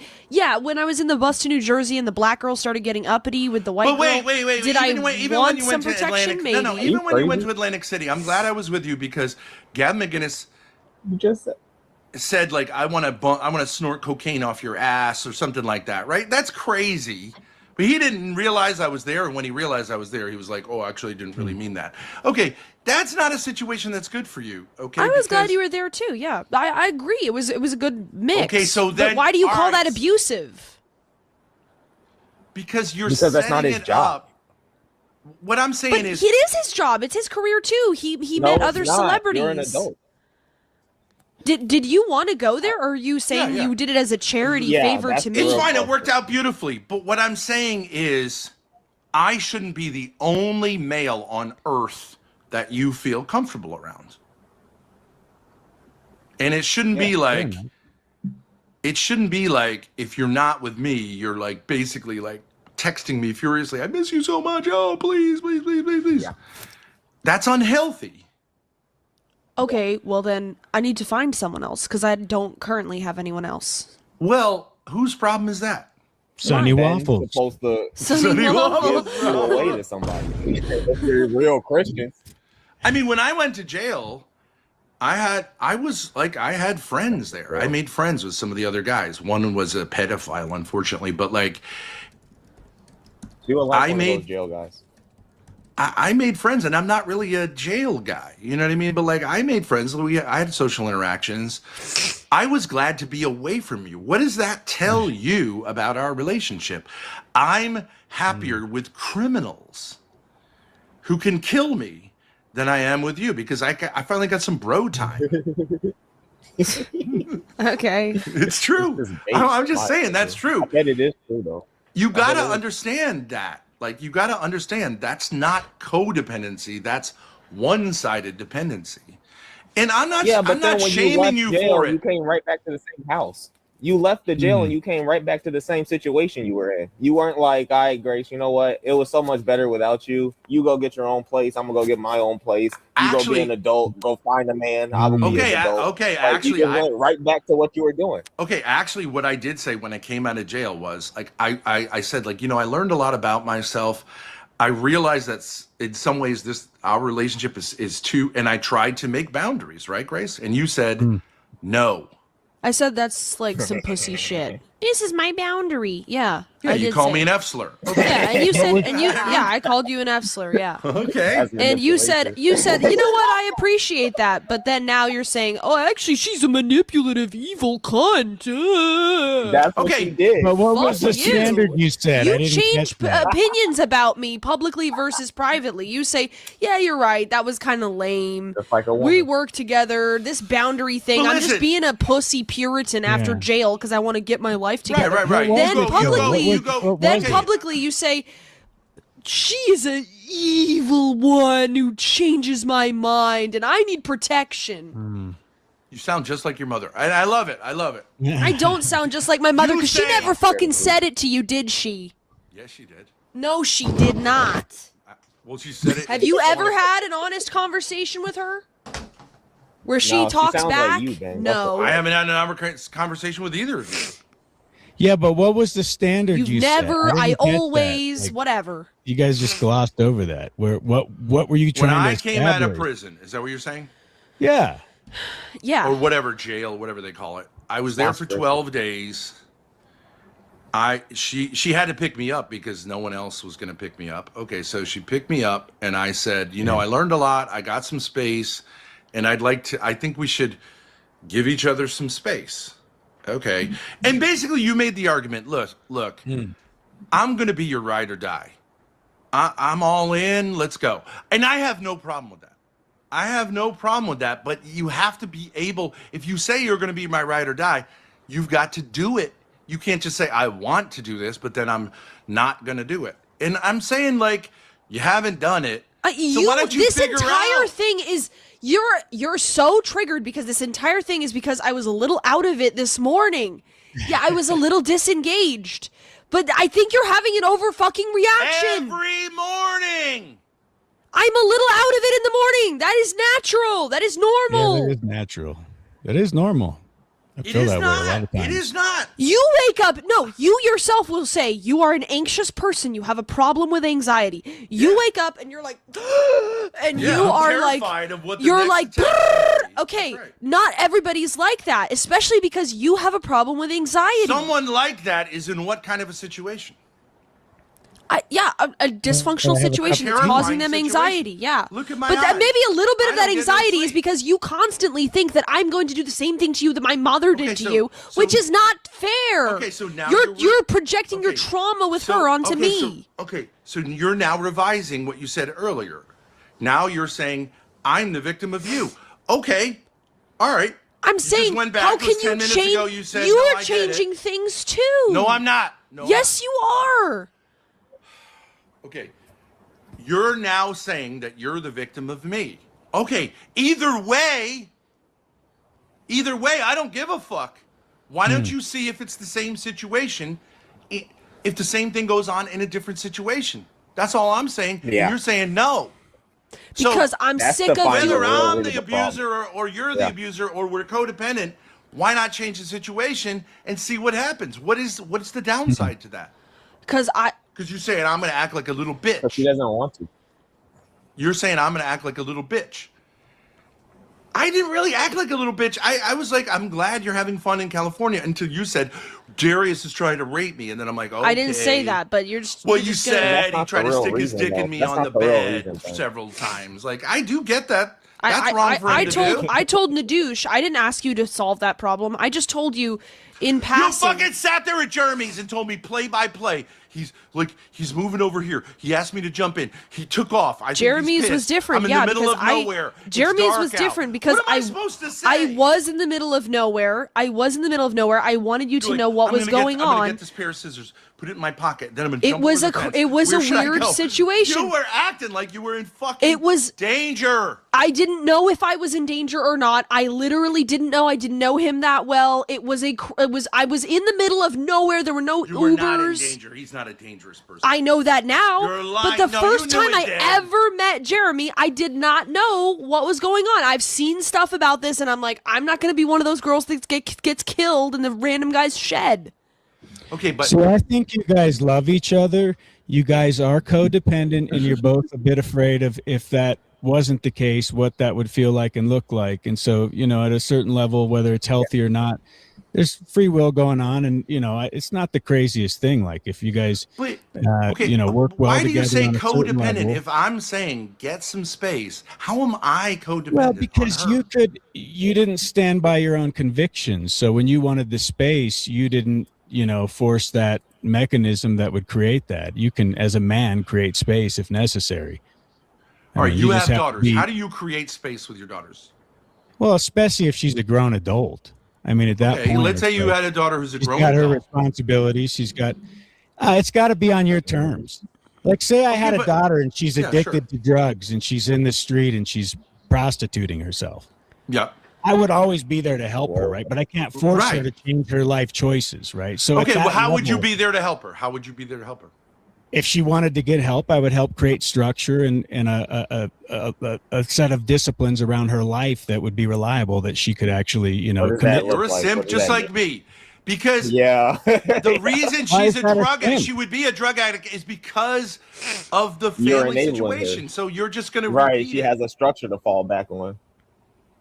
Like you're Daddy's supporting gonna her save bad. you. If That's someone why wants she to get, feels if someone wants to get out of becoming a drug addiction, you give them structure and you give them discipline. That's how you get out of addiction. You tell them. Yeah, you have a purpose. If you want to die, die. Well, you've never actually never less left of a an simp than you, addiction. 'cause I then. go, Grace, if you don't want to live, go find a bridge and jump off of it. You're more of a simp than I am. But I Well, agree, maybe. we're both simps. Possibly, but I still don't see how you help someone that's in a state of addiction if you can't, provide them some level of discipline and structure. That's what they need, right? Well, I unless agree. they So get I that, agree. I you agree. may not do it directly, but you may be the person that funds that. Would I do that for my daughter? Of course, if they were ready to Okay, get right and let do me ask you right, this, Dick. In all I'm going to help seriousness, create a path to that. if you because, got an adult that's daughter, natural as a father. and But she's if a they're prostitute- not ready to do that, then I have to create space. There's nothing you could do. Okay, I'll be right back. let me I gotta ask go to you- the bathroom. Oh, Be right sure, back. It's called Let personal me ask you a choice. question, I mean, Dick. it's Okay, free so will. this would be my. The point I of don't know if I would accountability, actually. they have to make their own choice. If my daughter's literally hoeing on the streets, right? I would say get yourself a pimp, and it's not going to be me, because Right. that is a And healthy if you chose that situation. lifestyle, right? get a Right. good Do it pimp. effectively. Sure. Exactly. If you chose that lifestyle, get a good pimp. Would okay? That's your You would best agree. bet. You would tell She her did that. choose Don't the come running lifestyle. She back was to already me. on the drugs doing on the street. Yeah, but if she wants to get right and do right, she wants to get out of that spiral, which is not going to be edifying, right? That's not going to serve her and create a great life for her. She's not going to be happy with that. So the only thing you could do is help someone create structure and discipline for their life. The same thing you would need for yours to create in the space and the distance that you're saying that you so desperately want. They're all Okay. equated. I mean, they're all. But you see, but here's the difference. Like, so if my son was in that situation, I'd go fuck yourself. You're an well, adult. it's totally different if they're a child, right? If they have Yeah, not, no, an you know, adult. I'm hit talking an about age an of adult. accountability. We're talking about adults. Exactly. Are you saying that if you had an adult son who said like, I've become a drug addict, you'd be Rob Reiner and say like, let me get you into rehab? Because I would say, fuck yourself. Yeah, I would help my son. Yeah, Okay, so how are you the boundaries guy? You ain't got no boundaries at all. Well, no, that's not violating a boundary. That's not Yeah, a it boundary I have. That if someone needs help, that I'm not going to be there for them. I would be there. Okay, for so them. did I'll Rob be there for the people I Reiner? love. Did Rob Reiner Especially do right if it's by his something son? where they're showing proof of concept that they're ready and they really want that. You know, it's one thing for someone to just blow smoke and, you know, give a bunch of false I'm asking you this. Was expectations. They don't have any Rob- actions that back it up, right? But if Rob they're Reiner was legit, super rich why guy. would you not help that person? Okay, Rob Reiner, super rich guy. Okay, so it wasn't like a financial thing. His son went to rehab 18 times. Okay, then he eventually came back and killed him because Rob Reiner did not say, "Fuck you, dude." Do you think Rob Reiner is somewhat responsible for his own murder? Because I do. I don't understand. So what happened exactly there? He told him how many times to. So Rob that he wouldn't Reiner's a help rich him? guy, right? Okay, he had a Yeah. bunch of kids. I don't know much about them. Okay, but maybe somewhat dysfunctional of a family. It's Hollywood, right? So Mm-hmm. him and his wife, which is the mother of this kid, okay, this kid had trouble, right? And when he was an adult, Rob Reiner and his wife paid for this kid to go to rehab 18 times, Yeah. right? And after the 18th time, he was taking him to like a Hollywood party or something, and the kid was being a fucking asshole. And that night or something like that, he ended up murdering his parents. I think those are, and I understand it. Like, I'm not really saying like Rob Reiner and his wife are evil, but think I'm I've heard saying this they were before. enablers. They were letting him. Oh man. Don't you think so? I think that 18 18 times is way excessive. Yeah, your intuition would tell you this is not working. We're stuck in a loop. I'm going to cut it off. Yeah. I'm not going to support that anymore. So that's an excessive. That's a extreme. But hey, you know that's what addiction is, right? So when that plays out, No. yeah, you're going to have your boundary. You're going to have your limit. I'm not willing to go further with you anymore. Okay, That's so where you would do gotta- rehab, but see, I wouldn't do rehab once. I wouldn't do it, but if he wants to do rehab, he can go do rehab, or he can go to jail. I prefer. That's my son. Now, I would say it's different for a girl. It depends on if someone's able to be led, right? Because I think my own philosophy and my own understanding of addiction and how I've had to deal with it in my own life would be better than what you'd get from rehab. So I would try to impart that just the way you do with your daughter and So any father does. you've had an addiction situation. Isn't it Oh, true yeah, that you absolutely. only wanted to get out of I it have when addictive you wanted to go out personality. of it? Huh? I mean, I have an addictive personality, extreme obsessive compulsive disorder, all that stuff. I have to keep that all in balance. Okay, but if you don't want to and you want to make it someone else's problem, that's not fair, right? That's why you have to have discipline. You got to have patience and you got to have discipline and you have to have structure. But could someone That's why I have say fixed if you you have- until you wanted to fix yourself? Say that again? Could someone else have like the show Intervention? Could someone No. have done an intervention The answer is no. until you wanted to do it yourself? No. No. Okay. So then, if someone is, I'm just saying, it's different for males. In my opinion, it's different for males and females. If a male says like, "I'm lost in addiction," okay, that's I think a problem for him to solve. If a girl says like, "I need guidance," okay, then I do think a dad always does have to be there for her. But I do agree that he's got to encourage her to, have some stability, but not to be an I'm tending to independent agree with woman. you. There is more of a school of hard knocks with the male energy, and with the daughter, there is a little bit more of a nurturing and a, tenderness and empathetic approach. And maybe that's a fault in the man's psyche. I don't know, but I do understand what you're saying, and I Well, tend to agree with it. I would say a father is the man in his daughter's life until he hands her off to another man, and then he gets the fuck out of there. And I don't want to hear it. Don't come complaining to me Ideally. about your husband. Yeah. Okay. Ideally. And I think that is nature. That is the natural order of things. Right. Okay. But I do think that in the meantime, you know, if she's an adult, she should be respectful of that relationship and not abuse that relationship because she can. And I don't really know what I feel like I'm being a good dad by saying, go to fucking Wisconsin. I trust Sonny Waffles. I don't think he's going to kill you. But if I'm wrong, and as soon as she lands, he just makes mincemeat out of her, I feel like, okay, I got that wrong. I just don't think that's, you know, I mean, I'm willing to take the risk because this is not You're working. like, oh, I'm willing to take the risk, guys. I'm so liberal. This guy just came on panel. We have no idea who he is. We don't have a contact for him. He just left the panel. What are the odds? What this doesn't seem realistic at all. There's no agreement. Well, wait a second. If you go to where he is, you have plenty of money. It's not like you're going to move in with him. You could just simply get a hotel room and you guys could meet up with each other. I'm eating cereal, see? I'm going to be so... I don't get it. And if you're on stream, you're pretty safe. Now, granted, there are maybe some people in the world. I wouldn't understand the psychology of someone who seems like he's a pretty nice guy. Yeah, he didn't saying seem like a mass actually am murderer. like a mass. I'm not saying he is. Murderer. I'm not saying he is. But you've put yourself in the company many, many times of guys who are obviously out of it, who have I agree. serious. Smash. And I don't see any of that in Sonny Waffles. And none of those guys did anything. I mean, you're saying you have this idea you got from your mother, maybe 3/4 of guys are rapist murderers. That's not true. It's very rare. I didn't say he was a rapist murderer, so you're exaggerating once again. Well, you go, it's a random black guy. I know what you're saying. I didn't say he's a random black guy. My point was, you're saying, let's do this plan when there's no chance, right now, there seems to be no solidity to any of this. And you're saying, let's just do it. Do what? Yeah, do it. Meet up with a guy who's not even on panel? What are you talking about? He's eating cereal right now. He's got what cereal? You're do you think he's saying, eating? Ben, No your chocolate? discernment is better, right? Because as the father, Cocoa Puffs. you know what's right for your daughter, and so she has bad judgment. When she chooses a man, it's always something that's. I'm not choosing these sustainable. men for She romantic chooses purposes. to be They're with for guys content. who will make her be able to appeal to me. This guy's crazy, and then come back to me. So I think it is a fake loop.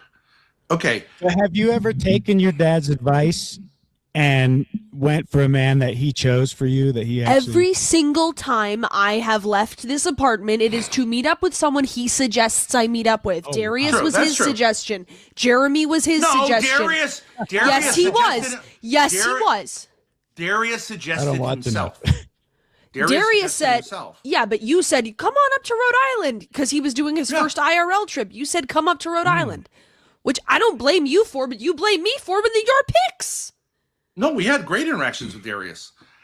I'm saying, yes, I'm encouraging you to interact with other young men. And you're saying, no, they're scary. They're rapists. And I'm saying, I don't think so. That's the conversation we're having.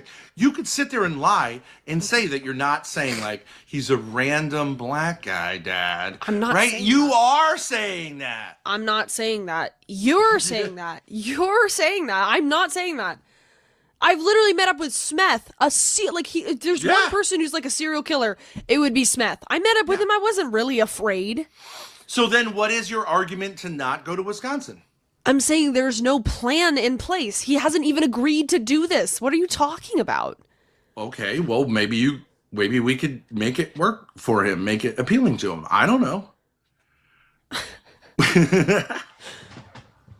Well, I'm But saying, then if she's maybe, abusing sure. you, then aren't you now passing that burden off to another lowly soul that's going to have to bear this great burden? So you're trying to sell that. There's a sucker vehicle born that's every got a day. I broken don't know. Catalytic converter or whatever. What's going on here? If I don't know what he's talking someone about. else wants to have her be their problem, I think that would be better. Do I think that they're gonna end up in the same place as me? I don't know. Who cares if they want to do something? It's consensual. Sure. This is non-consensual. That would be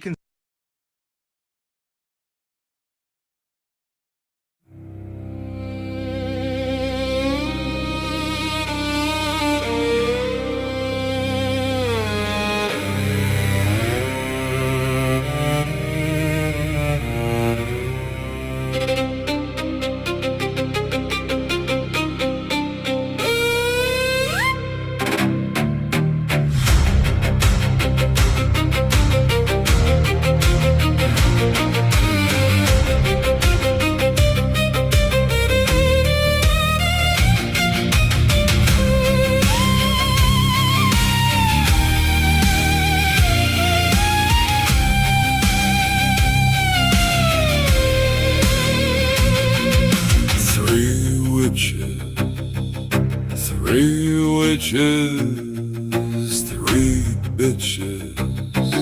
Three wishes, burn the witches. Burn the witches.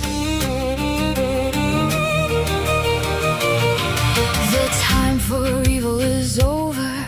Team evil is going to burn and smolder. Flames will rise, smoke will drift. Send the demons into the abyss. Viking strong, Viking strong, pounding drums, I am Viking strong. Viking strong, Viking strong. sound of the drum, I am Viking strong.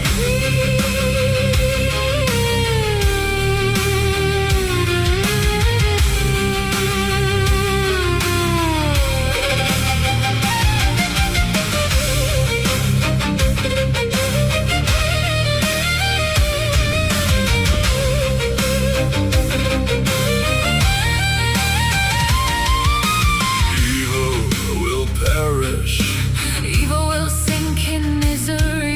It's truth that I cherish. I eat demons With coffee and cream, Viking strong, Viking strong. sound of the drum, I am Viking strong.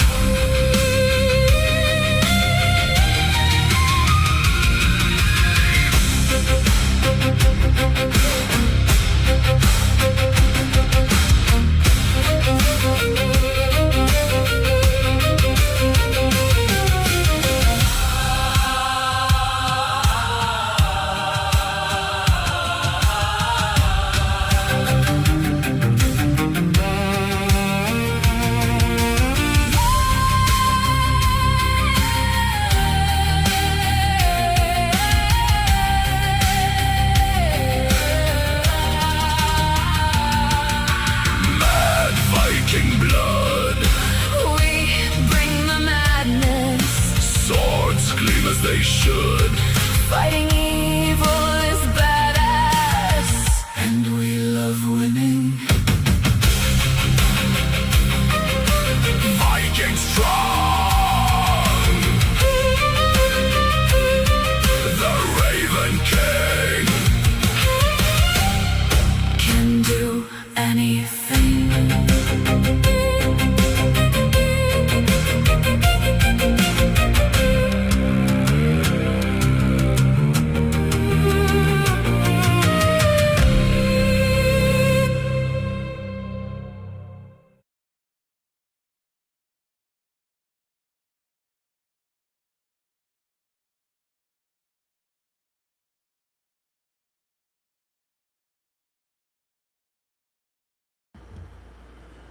Hello, hello. Hello, my tigers. Hello, my tigers.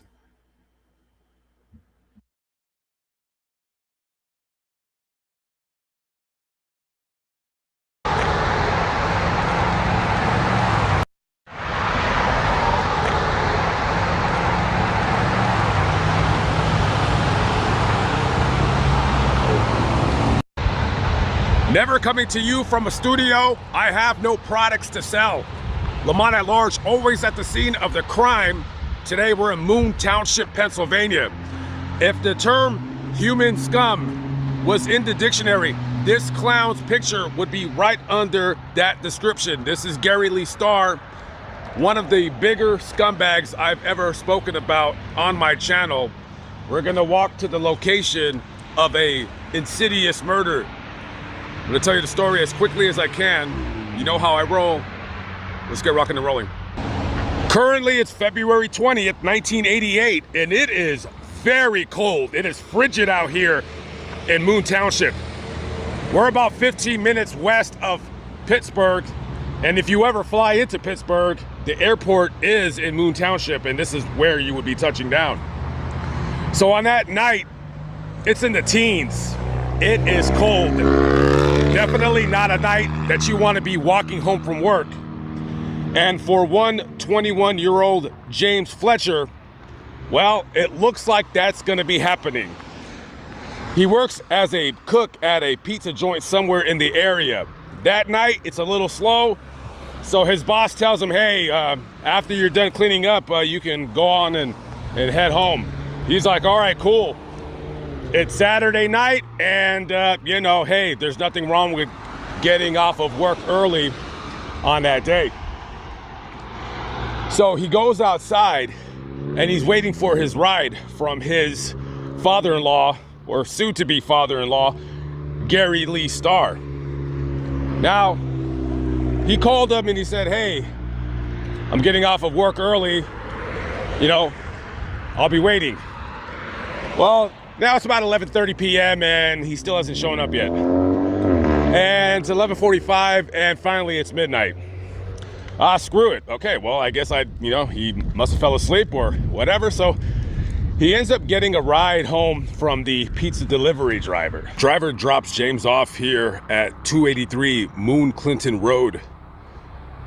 So he drops him off somewhere in one of these buildings, and James goes up to his apartment. Now he is in a relationship with a woman. Her name is Wanda Starr.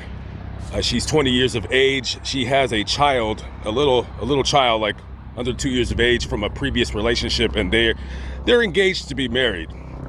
So normally Wanda will wait for James to get off of work, or sometimes she'll fall asleep. So he opens the door, and in the living room, Wanda's on the couch, sleeping, covered up by a blanket. Now, you know, he playfully pokes her in the ribs or something like that, and she doesn't move. Now, mind you guys, it's cold, so he pulls the blanket from her, so, you know, she would wake up by the cold. And instead of her playfully you know, slapping at him to get away, he sees the blood encrusted leg of his girlfriend hanging halfway off of the couch. And the most horrific scream emanates through one of these buildings right here on the property. This guy, James, he is going nuts. Now, mind you guys, by the time now, it's about 1 o'clock in the morning. So he runs out of the building and he is hollering and he's yelling at the top of his lungs. He's saying, my girlfriend is dead, or she's gotten beat up. My girlfriend, I think she's dead. Somebody beat her up. Somebody help me. He's just screaming, screaming, screaming. And he's banging on all of these doors right here at the apartment. But, you know, they're probably thinking this guy is either nuts or they're worried. And I'm sure somebody is calling 911 because he is literally beyond frantic. And he's just banging on the door like, somebody help, somebody help. It is pitch silent out here except for James screaming. So he ends up going to one of these homes across the street from where I'm currently at right now. So he's banging on the houses. Finally somebody opens the door. It's like, what the hell is your problem? He goes, please call 911. My girlfriend, she's covered in blood. You know, I think she's dead. So by this time now, several people in this complex have called 911. So Moon Township Police and paramedics, they come here to this building right here. And by the time they get into the apartment, one of the police officers, he already knows that she's dead. Took her pulse and everything. Now, this is a crime scene because this is a murder. She has several stab wounds all over her body, all over her chest, her neck, hands. So the detective in the case comes up here and they have to pronounce her dead, but it has to be done, you know, legally anyways, by the one of the paramedics. So he tells the paramedic, don't touch anything, just do what you got to do to make sure that you could declare her deceased. And he does, and then they tell the paramedics to, you know, get out. By the time 4 or 5 o'clock in the morning, this place is covered with police cars, several detectives. Moon Township, it doesn't get a lot of the crime that is in Pittsburgh, but it does have its issues for sure. So as they're investigating the crime scene, one of the detectives, he goes and he's like checking everything, and he notices that there's like a yellow shirt or something like that in the bathtub, and it looked like the guy, whoever killed her, made some kind of an attempt to clean everything up. And now the police, they have the task of knocking on every single door in the apartment building and these homes, surrounding areas, just trying to see if anybody has seen or heard of anything. While they're doing that, Wanda was taken to the, I want to say the Allegheny County Coroner's Office for autopsy, and this poor girl was stabbed about 34, 35 times. And, you know, they don't have any evidence of any kind of rape or sexual assault.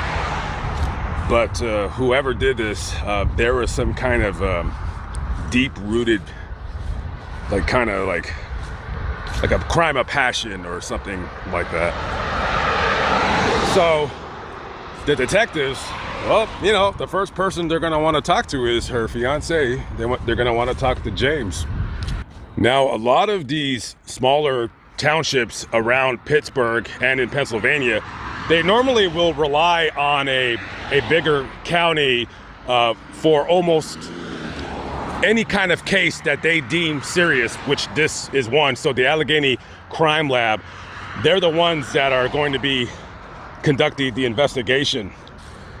So a couple of detectives, Sergeant Howard Servone and Detective Dave Schwab, they're the ones that are going to be in charge of everything.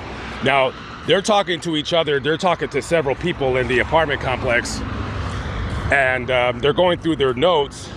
When they originally had discovered Wanda, she was on the couch, and she was in the fetal position with one of her legs kind of dangling over the couch. She had a pullover top on, and her sweats had been pulled inside out, but not completely, to where her sweats were basically hanging off of one of her ankles, like pulled inside out. Looks like this is a crime of like a sex crime. But like I said, the autopsy couldn't determine whether that was true or not. But whoever did this, more than likely had some kind of deep-rooted, possibly hatred for her. If this was a random crime, in their mind, they're not going to be thinking that this woman's going to be stabbed 35 times. So there was some kind of hatred involved. And also, this crime was not based on any kind of a robbery, because she had on 2 gold necklaces and her purse was on the floor unopened right next to her. So whoever did this, their motive is not robbery, that's for sure. So they take James down to the Moon Township Police Department, and they start questioning him about where he was. Now, he was telling them that he worked at a pizza place about 3 miles away from here, and they quickly confirmed his alibi.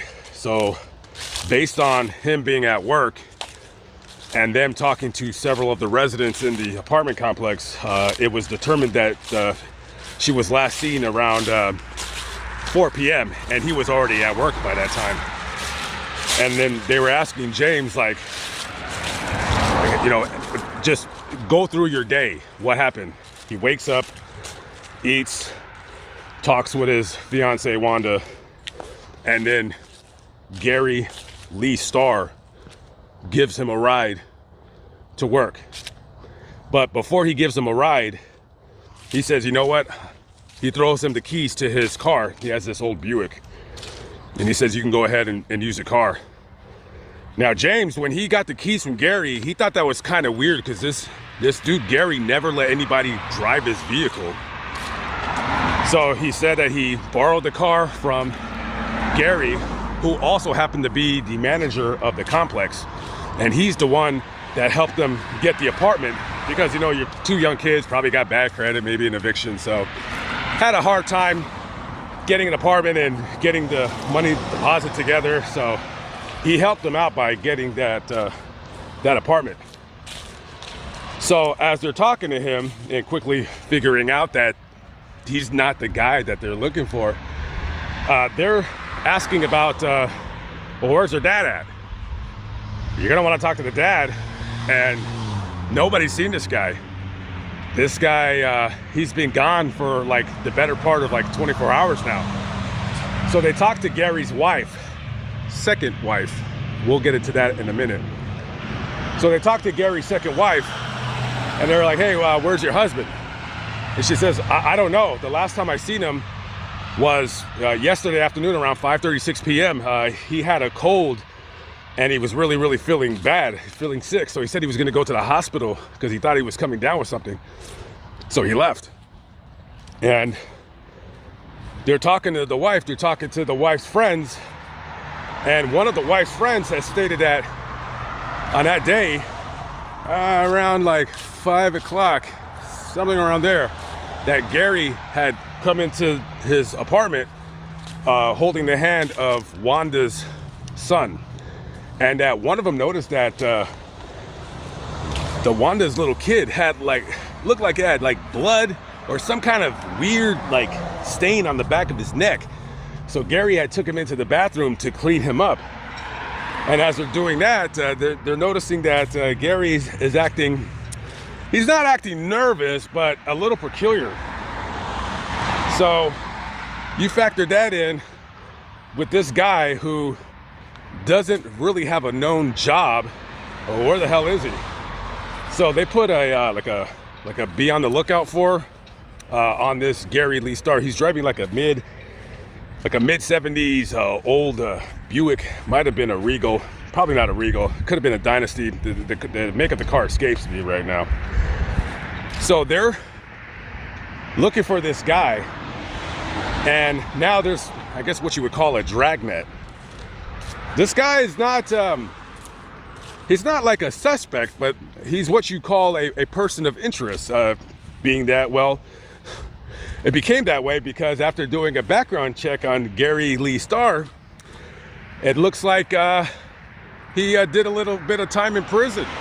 Because as I was talking about before, that was Gary's second marriage.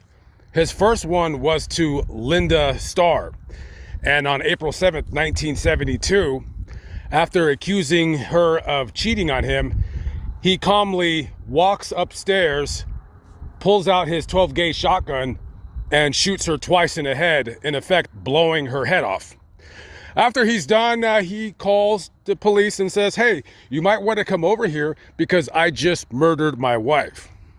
Now, he was arrested, tried, and convicted of that crime, and he received a life sentence.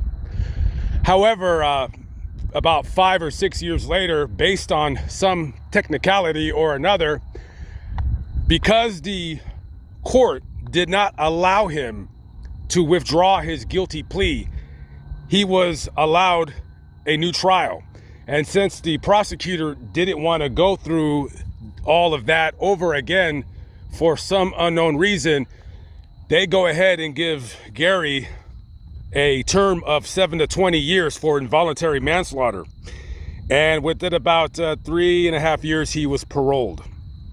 So now, only serving 8.5 years, this guy, after murdering his wife, is free. So he gets back possession of his kids, and he wants to make a new, fresh start. So he takes his kids, and they all move down to Florida. So they would stay down. You know, things are accelerating fast when even the boomers are becoming radicalized. I think we don't know enough. I mean, it just sprung upon us this morning. We had no idea. What's she talking about? The government's just announced its intention to house hundreds and eventually well over 1,000 illegal boat migrants at an MOD facility near Bicester, between the picturesque villages of Upper Arncott and Piddington. The total population of those two villages combined, about 1,600. The number of asylum seekers eventually expected to be housed there, 1,250. So the combined population of those villages is set to almost almost literally double. And here's the kicker. All of them, literally every single one, will be adult single males. Not families fleeing war and persecution, not genuine refugees, illegal economic migrants who came straight here from France. No wonder they're not happy about it. But there's been no official notification about it. And I think that's the worrying thing, is we don't have any official information. If they want to put them there, then okay, but it's got to have restrictions. They can't just be allowed to keep wandering up and down the streets when we don't know who they are. Oh, I've got some bad news for you. There won't be any restrictions. The exclusively male migrants will not be detained and will be free to leave the facility and just wander around your little villages. Good luck with that. There's going to be a consequence, and there's nowhere for them to go. Where are they going to go? They can't walk 6 miles to Bicester. What consequences are you scared of? Security. We've got young children. We've got elderly people. People actually have the comfort to walk at night through the village without consequence.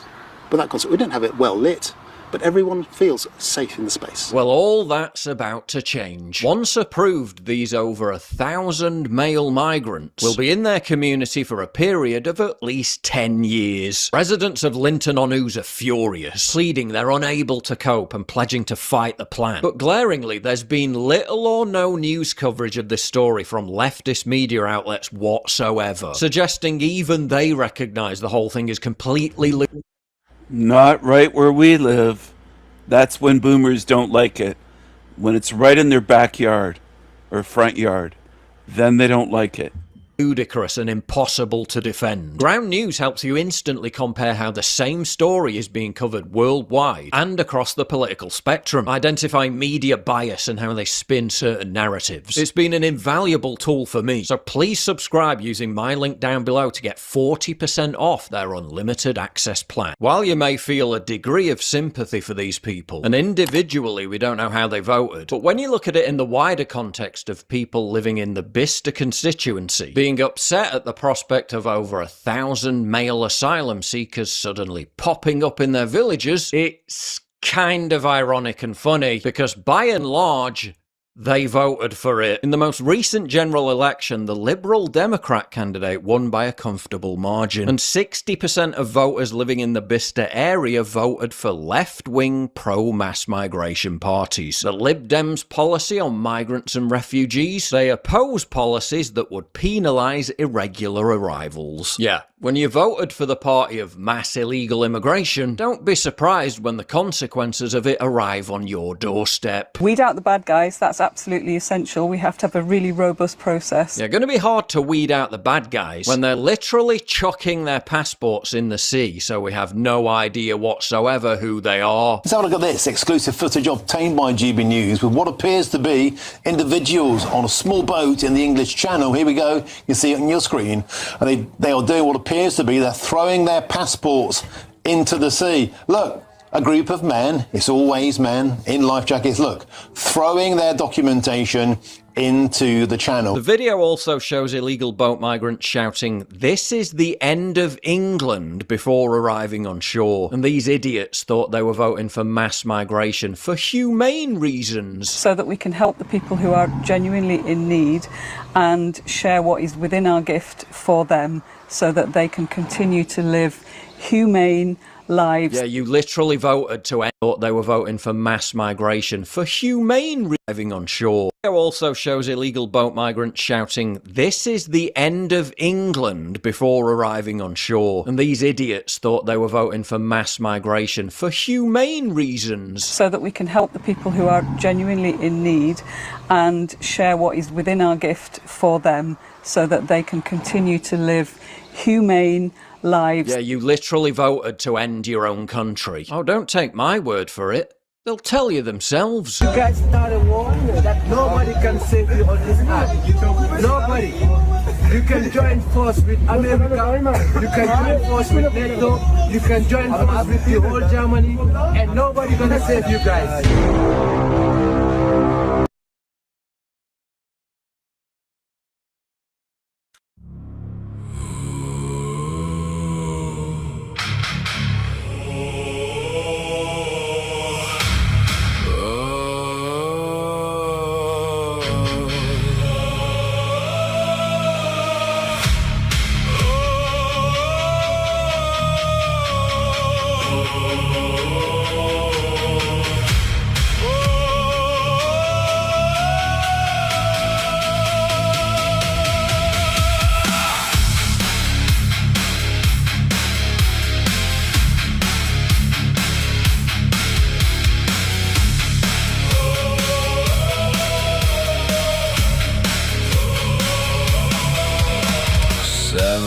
heads, let the blood rain.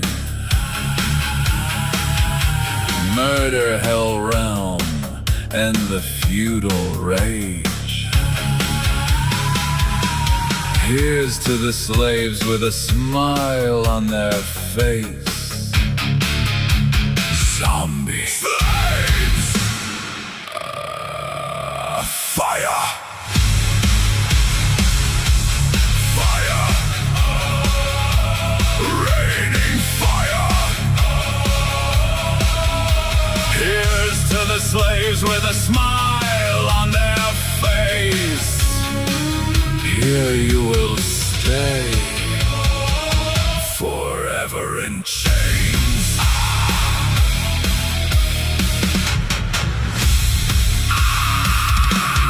Fire! The Raven King. The Raven King. The Raven King. The Raven King.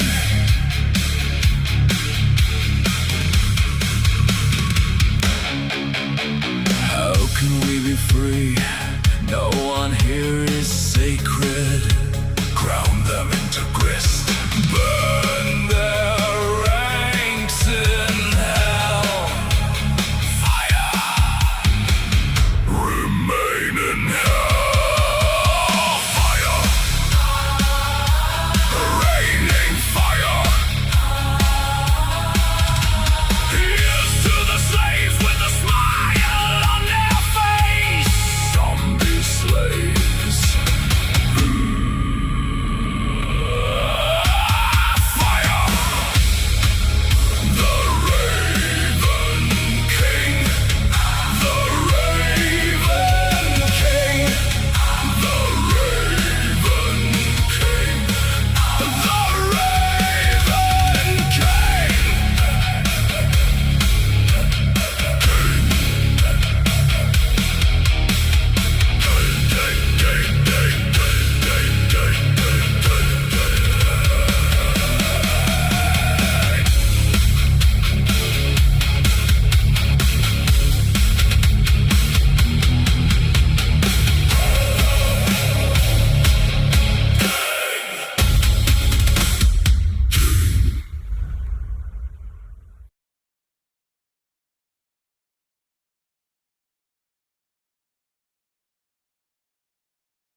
All right, what's up, my brother? So in this video, I want to address the question about angel wings and butterfly wings and the sort of like obvious obsession that women have with this as far as artwork, tattoos, wall art. Even you see it a lot with like Pinterest and Instagram. They have these giant walls with giant angel wings that women will even line up, you know, for quite a long time to try to get a photograph of for their social media and their influencer status. And I put some thought into this and I did a little bit of research under it. And like the first thing that I thought was the reasoning behind it is the symbolism and the connection of these angel wings to, of course, angels. You know, they're white, they're supposed to be pure, you know, they're things of beauty. And then you sort of dig a little bit into it. And some of the results that I got with a strong draw towards these imageries is the powerful and positive symbolism of transformation. So that would be butterflies more specifically. Obviously, the caterpillar turns into the butterfly after the cocoon and, you know, this beautiful thing emerges. So there's that symbolism of transformation from maybe something of not so beautiful to something that's more beautiful and graceful is probably the way to put it in a rather crude way. But this is represented across actually many cultures across the globe. Angel wings and symbolism. One of the interesting ones that really popped up near the top was purity and peace. White wings in particular symbolize purity, innocence, and tranquility, aspiring to a higher moral and peaceful state. They also talk about freedom, spirituality, hope, protection, and guidance. You know, angels are traditionally seen as guardians and messengers of the divine. And then you've got butterfly wing breakdowns talking about rebirth, transformation. Obviously, you know, we spoke about that. Beauty and femininity, resilience and hope, freedom and independence. You know, I've done quite a few conversations now on podcasts with gals that talk about their ideas, morality, you know, the notions of how things should work in the sexual marketplace, what they're looking for. And a husband, a boyfriend, or they even use that word often, partner, which doesn't make a lot of sense. We're not running a law firm here. We're talking about modern relationships, but that's the language that's used. And the symbolism around winged butterflies and angels is really interesting to me. And I'll tell you why, you know, because this notion of reputation management, which seems so important to women, which you don't hear a lot of people talking about in the way that I'm sort of breaking it down, if I can put it that way. You'll find elements of it in evolutionary psychology studies and lab work, but it's really, really important for women to put their best foot forward and to come off as, you know, the best version, the most valuable, the most attractive, and especially the most pure version of themselves. And I think one of the reasons why you see a lot in the way of butterfly wings and angel wings is its symbolism. And you see this a lot, you know, with tattoos. A lot of women have butterfly tattoos. I mean, my editor will start throwing some images up on the screen for you, but it's very, very common for women to chase, you know, the notion of a beautiful butterfly tattoo. Often at a time in their life, I've found anyway, where they're trying to reinvent themselves. So it's like there's a correlation. You know, one of the questions that I'd be asking myself if you're dealing with a gal, or you're dating a gal, or vetting a gal, especially over a long-term basis, is what's the symbolism behind the butterfly tattoo? Generally ask that question. There's absolutely nothing wrong with, hey, you know, interesting tattoo. What's the symbolism behind that? When did you get that? What was the catalyst that might have, you know, cooked up that idea in your head to get that tattoo, sort of thing. But yeah, as far as the artwork and like the Instagram posts with the giant angel wings and all that sort of stuff, that's really a symbolism of purity, of femininity, I think. And again, you know, women want to sell you guys, you know, the version of purity and femininity that they want us to sort of believe. You know, they don't outwardly come out and straightforward, you know, tell you they made some bad decisions in their younger years.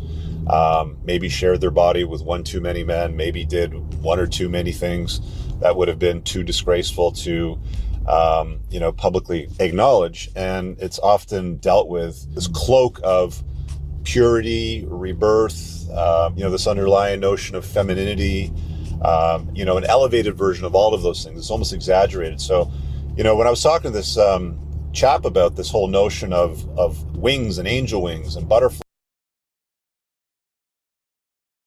drunk lunatic Now this is absolutely appalling. So, 2 young British women were being harassed by a drunk lunatic on the train, and a brave young English lad stood up for these 2 strangers after the drunk persisted in harassing them. And then the English lad was told he had no right to stand up to them because he wasn't one of them, and then was threatened with violence. Just take a watch. I can say whatever. You're being mad disrespectful. They don't want to talk to you, bro. You're being mad disrespectful. Are you black African? I don't know. Are you black African? Yeah, but you keep on talking to us. You just keep on talking to us. We haven't responded one. Why are you putting yourself in a black African? No, but he's defending us because you keep on talking to us. Are you alright, bro? Where do you live? Everyone on the train. It doesn't matter where we live. Everyone on the train thinks you're being disrespectful, bro. Let's see. No one else is bro, you're being disrespectful. They don't want to talk to you. I'll just talk to them.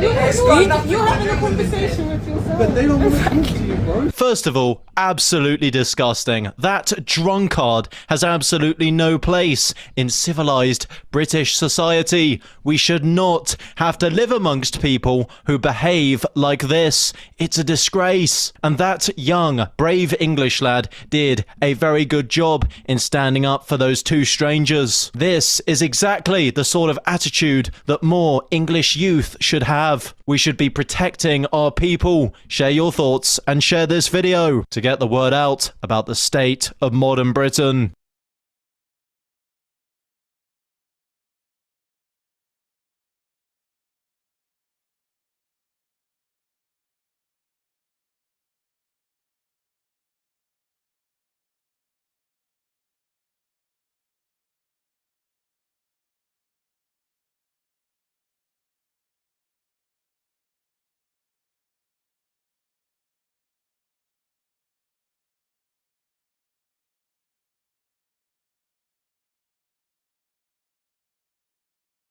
For that, because that's because of the work they put in, not because of what I did, but they listened, because I'm a real coach.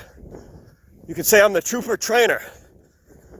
I'm going to train the troops, whether it's here or over there. They got in the best shape they've ever been in by far. They learned how to fast long term, which I remember before was one of their goals. To keep declining, I'm sorry, I'll call you back, you know who you are, and this is why. You'll see what I'm doing. Very proud of them for that, because that's because of the work they put in, not because of what I did, but they listened, because I'm a real coach. You could say I'm the trooper trainer. I'm going to train the troops, whether it's here or over there or whenever, and everyone's going to find that out. But what does it matter when you find out that I'm much more than I appeared to be? But you didn't see the true me when I was standing right in front of you as a little man. Well, then what does that say about what you know or what you care about? Because my heart was there, much more than I appeared to be. But you didn't see the true me when I was standing right in front of you as a little man. Well, then when you find out that I'm much more than I appeared to be, but you didn't see the true me when I was standing right in front of you as a little man, well, then what does that say about what you know or what you care about? Because my heart was there, as was yours. It's not an insult, it's the truth for everybody. Everybody. Everybody in all things, you could say.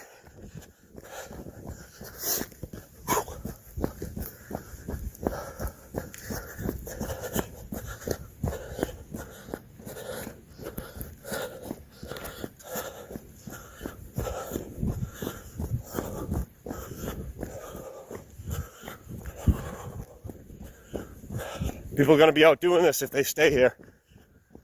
And it's going to get damn dark, as far as I know. See that? That's some sort of a water sanitation building. Nobody out here. See that in the distance? And there's all wood surrounding it. And you don't want to be alone when this shit goes down, I'm telling you right now. You'll know it before it happens. You'll be warned, just as I've tried to warn people. just as other people tried to warn people.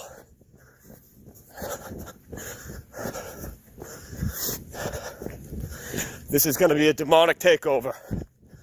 I'm going to choose to call it that because that's basically what it is. You're going to see Revelation play out. Not kidding. I'd say most of it. Can't prove it to you yet. I'm going to choose to call it that because that's basically what it is. You're going to see Revelation play out. Not kidding.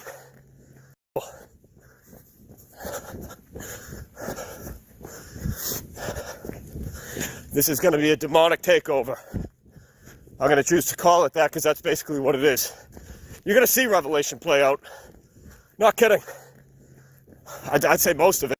Just as I've tried to warn people, just as other people tried to warn people.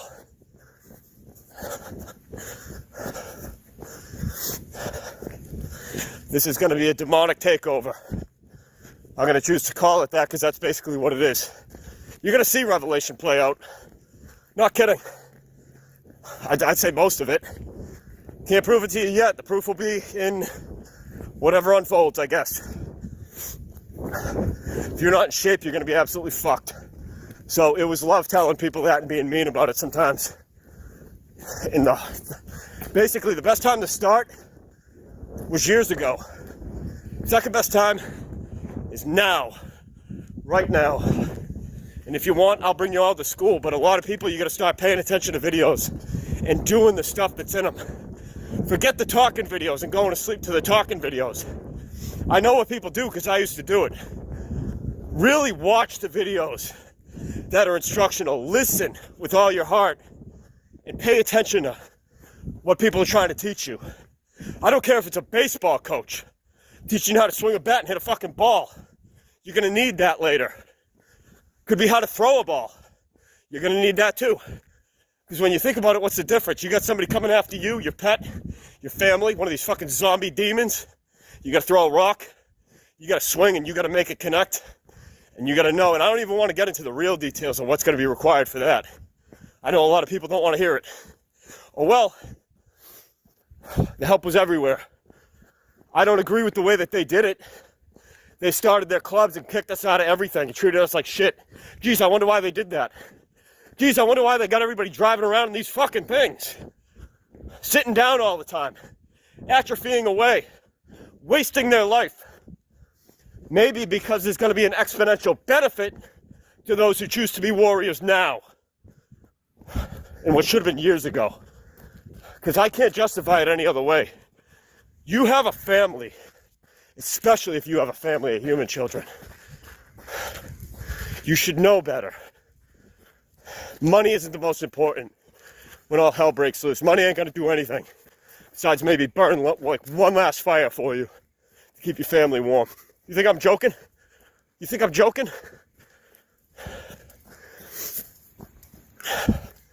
I'm the trooper trainer, bitch. Besides maybe burn like one last fire for you to keep your family warm. You think I'm joking? You think I'm joking? Fire for you to keep your family warm. You think I'm joking? You think I'm joking? You think I'm joking? You think I'm joking? You think I'm joking? You think I'm joking? You think I'm joking?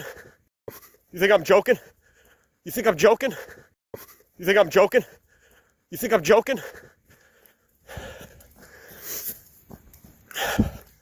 I'm the trooper trainer, bitch. This is easy. I got no pack on. This is easy. This is after many weeks on the road, barely any rest. Running with a rucksack. Did one of my runs, it was over 12 miles straight. Basically full blast with no brakes. Yeah. It's not to brag because ego has nothing to do with any of it. It doesn't matter at all. At all anymore. You can think I'm crazy, I don't care. I'd rather prepare. Why would I listen to somebody who's not doing anything? If that's you. Not saying it is. Not saying it isn't. I don't know. Don't know you. So get your ass down here. Get over to Massachusetts before I'm no longer in Massachusetts. Before we no longer have access to phones or research on phones or GPS Learn how to use a compass. Now. It's not that hard. Basic compass is not that hard. I can teach you that. Are you willing to learn?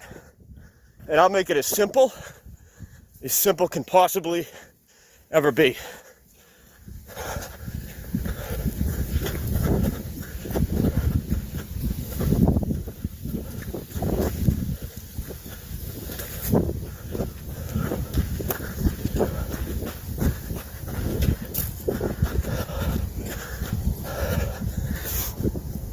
Are you sure you're still alive? What is that? Are you alive or dead? Because the identities they gave us are slave names. And that's it. Just slave names. It's nothing more than that. That ain't your real name at all. Still think it is? Wait a little bit longer. Push and do everything you can. Force your way through to wake up even more. You'll know later. Probably not anytime soon, but later. You will. When you remember what this is and what's going to happen, depending on how prepared you are, you're going to freak the fuck out. And even if you are prepared, you still might have a big freak out. And people are there, just like all the prisoners and prison guards of hell, the insane asylum. That should be obvious by now to tell you you're imagining things. Stay calm. It's not that bad.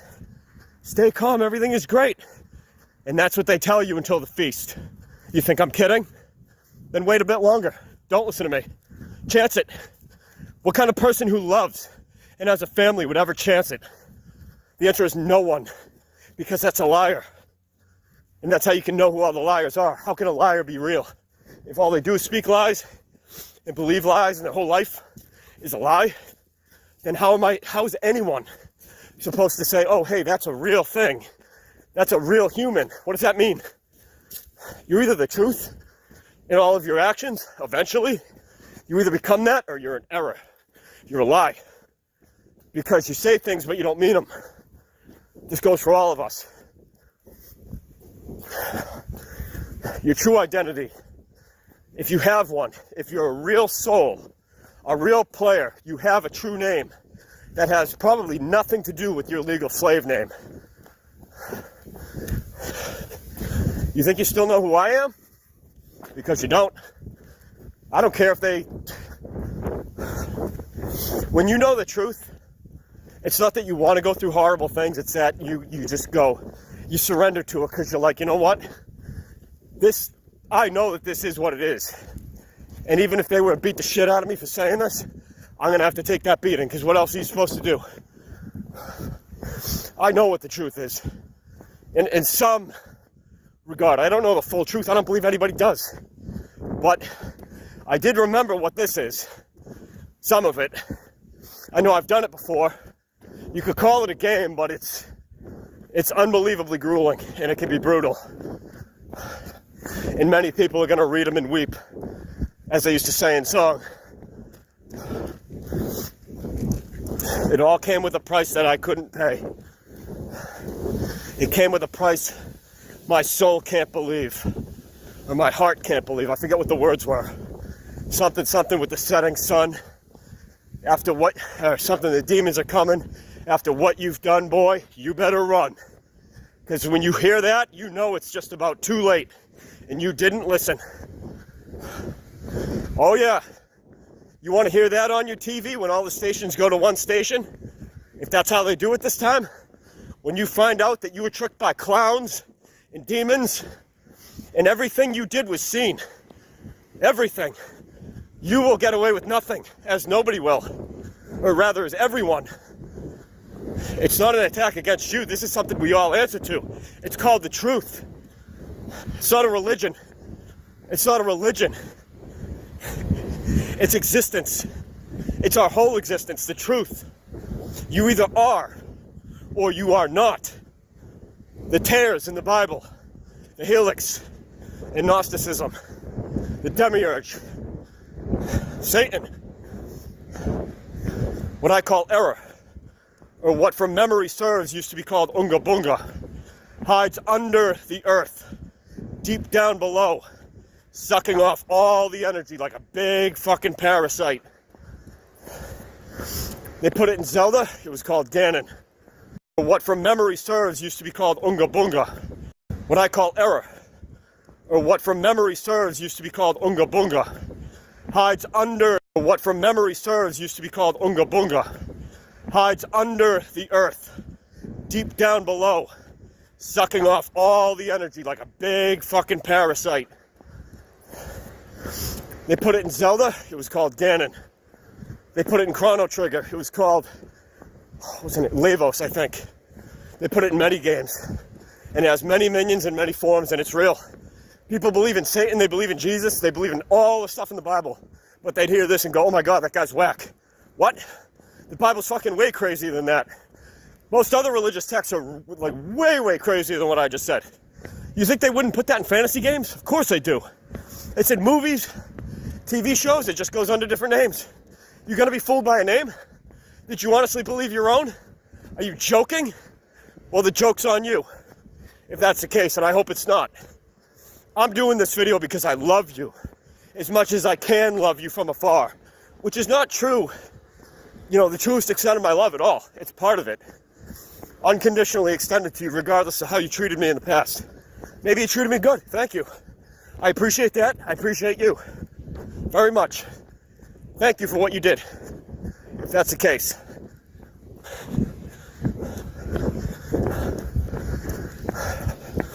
In some regards, you'll be given tests. This world, at least, I dare say eternity. We earn it in eternity for a reason. Why? Because it's the truth. Everything you are, everything you did, every weight you ever lifted, every stone you ever turned, every punch you ever threw, every kick that ever connected, every bone you ever fractured, everything you ever did, every act of bravery, every act of speed, finesse, all of it, all the spiritual work you did, all the facing down of your own shadows and others, all of it equals you. And it will be multiplied exponentially. And it even says that in some regard in the Bible.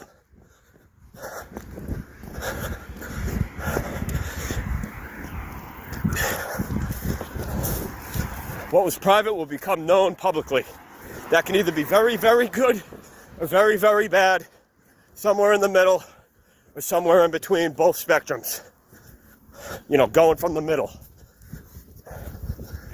If you were to be fully exposed for everything you are right now, or let's say everything you've been the past year, because that's the truest, you know, all the changes you made, doesn't matter how you started out, you could have been a total fucking screw up, asshole, shit fuck, you know, every kind of bad addict you can imagine. But you did the work, you pulled yourself out of the trenches and clutches of hell, and you redeemed yourself through the work that you did. Because if you didn't do the work, and you want to claim God did it all, well then why did you have to get up every morning and fight another day with all you had? Just to get clean.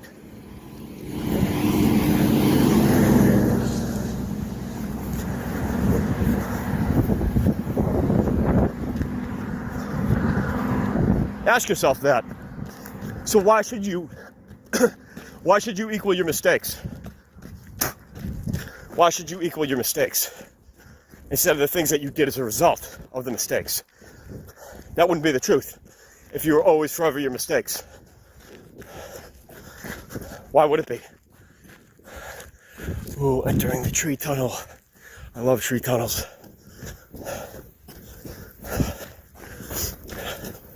Why would you be your mistakes? Seriously, think about it. It depends what you do with them. So right now you have a chance.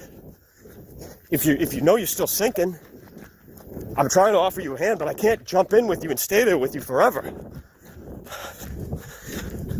We got to teach each other how to swim. And if people aren't listening, then there's a certain point where you got it. You throw them a rope, you give them a life raft, you offer them swimming lessons, you offer to swim with them, they keep rejecting you, rejecting the truth over and over again. Eventually you got to say, all right, well, You know you did everything you could.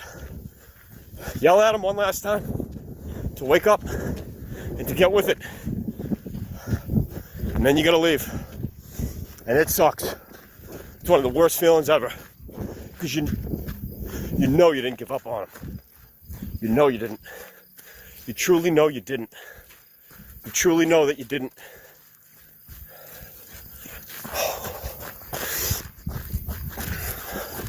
You know you didn't. You love them, at least enough to do all that. And that's quite more than most people. Most people don't love anything but themselves and their possessions, which possess them. That's the real truth. And if you think you believe in heaven, you think all of heaven doesn't see that, I feel very sorry for you. I know all is being witnessed. But what decisions did you make before you knew that? Were you doing the work? Were you trying to dig yourself out of this snake pit? Well, then that counts. How could that not? Because everybody wants to be a goody-goody when they get caught. When the truth is finally revealed and they're revealed before everyone for the exact scumbag fuck they really are. Then it's, I'm sorry, I'm really a good man, I promise, oh my God, what have I done? Yep. Not saying there's no redemption, but it's like, dude, those were your actions. You didn't have to be a fucking dick fuck constantly to people. You didn't have to go down that road.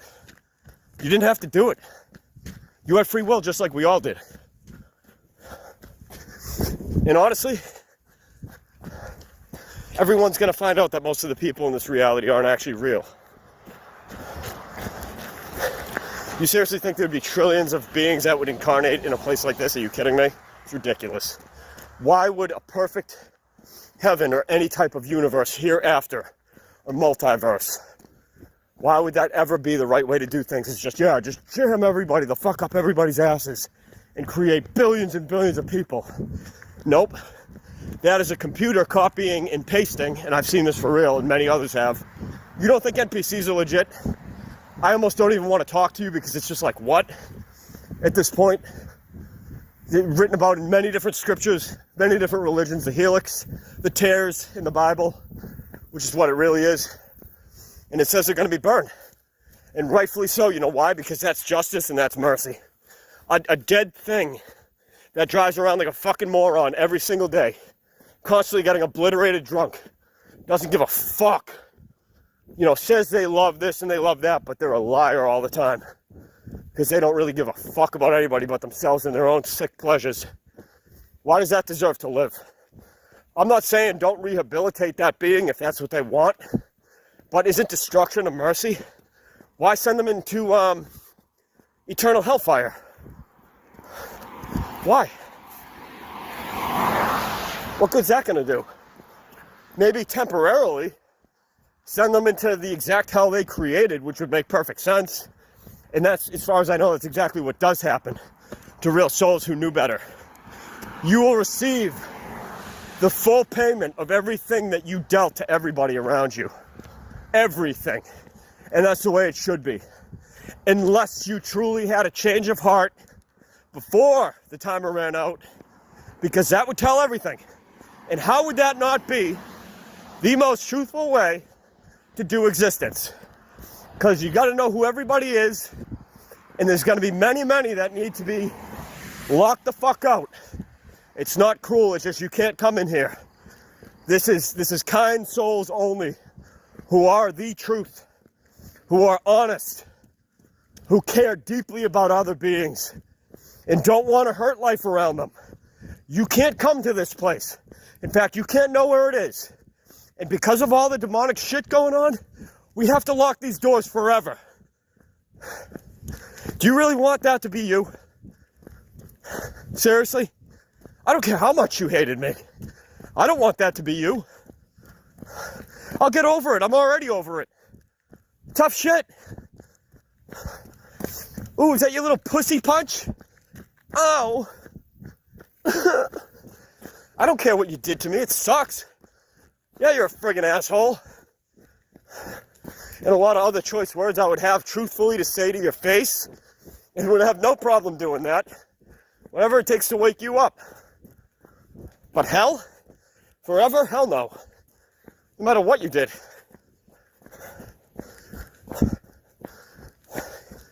And anybody that thinks that that is an okay punishment for a real soul who just screwed up, you're unbelievably fucked up. You're a demented, sick fuck who seriously needs real help. And you have an immensity of mountains, of suitcases, of boxes and houses, stacked full of paperwork that equals the hours you need to put into your heart. Check your bank account, maybe that number equals how many hours you need. Because I'll tell you right now, all the good people that are truly good are losing. Big time, or at least it appears that way. But are they really? Are we really, when we're eternal beings? And I know this is a surefire fact. I've been out of my body over and over again. I know we are. I know this isn't my home. I know it's not yours. What good is money? You can't take it with you. What good is your friggin' house? You can have anything you want on the other side. All that mattered was your heart. You're gonna be like, oh no, I'm not gonna get freedom and justice for prisoners. I'm not gonna send some money because Derek is being a grifter. Yep, yeah, that's it. That's what I tell myself to lie myself to sleep every night. Yeah, that must be what he's up to. Derek is once again begging for money again online. That stupid Derek. Yeah, well, that ain't my name, bitch, so shut up, first of all. Second of all, shut the fuck up. Third, you're wrong. Fourth, I'm gonna tell you why. Exactly why. See reasons 1, 2, and 3. Enough said. From an eternal perspective, you have an obligation to help. This is a fact. There are real beings in prisons that you know nothing about. I am one of the only ones I'm aware of doing the real work to raise awareness all across the globe. Whatever the hell this factory is. It's a slave factory. I don't care what they did. Nobody deserves to be bound feet to ankles. You sit like that for doing the real work to raise awareness. I am one of the only ones I'm aware of doing the real work to raise awareness all across the globe. Whatever the hell this factory is. It's a slave factory. I don't care what they did. Nobody deserves to be bound feet to ankles. You sit like that for 5 friggin' minutes. You'll be crying.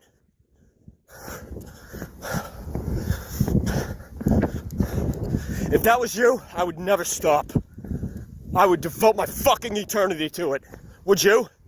And that should make you feel like crap if you wouldn't. Nobody deserves that. I don't care if the whole world thinks I'm fucking the most psycho shit that ever existed. Good!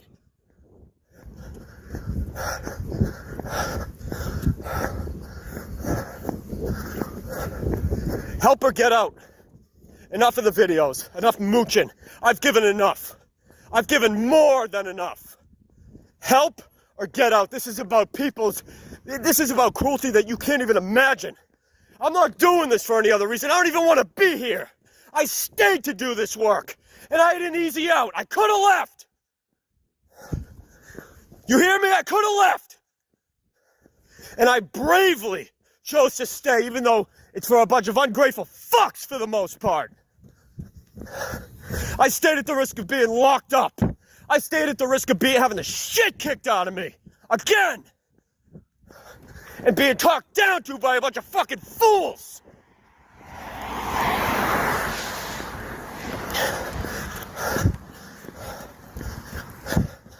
Crucified in hell, as I call it, which is a very, very, very long crucifixion.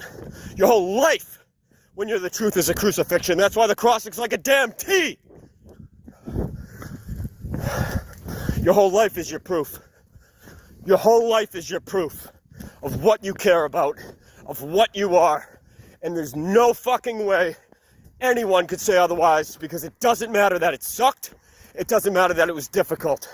The only thing that matters is who you are, because that was the truth. If it sucked, all the more reason to get stronger, to do better. If it was hard, same thing.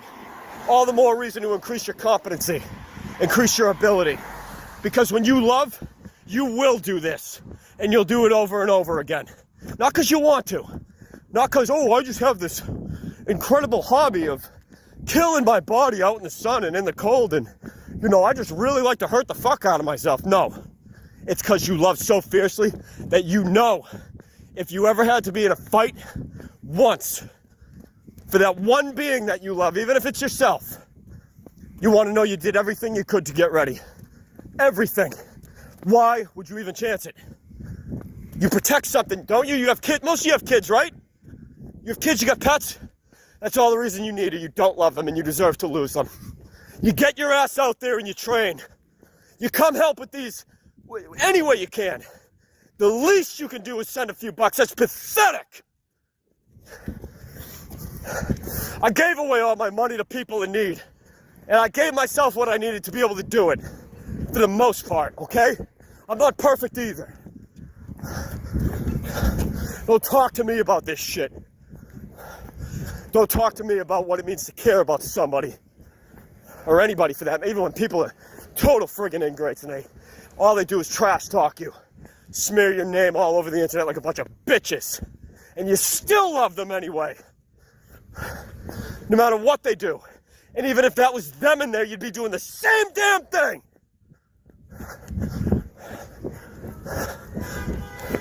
That's right, thank you. You hear me, Raven King? You are the Raven King. You pushed me to train harder and be better than anyone on this freaking godforsaken rock, whatever the fuck. Slave Factory. You know who you are. You hear me?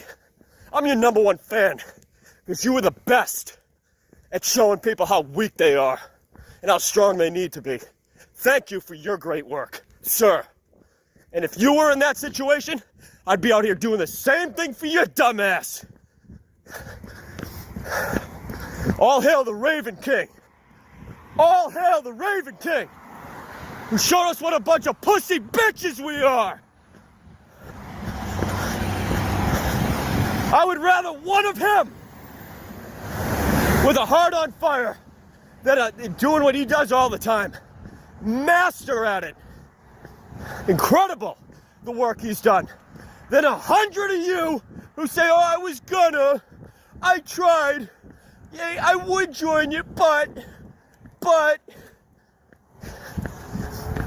two people being, or hundreds or thousands of beings being in situations, including ourselves, that are beyond inhumane. Well, I got a job that treats me pretty good. I got a wife. All the more reason to get your pussy ass out here!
Hello.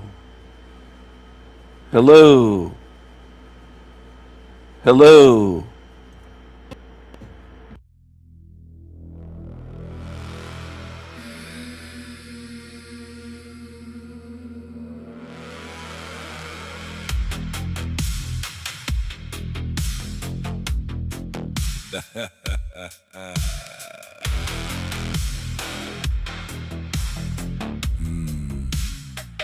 They're all the same. They're all the same. Sane and tame, controlled. Zombies. They're all the same. All the same. They hate and fear difference. They envy and copy. They can't be their own beings. They're all the same. Zombie clones. Slaves. Slaves. All the same. They're all the same. Sane. Same. Slaves. Zombie slaves.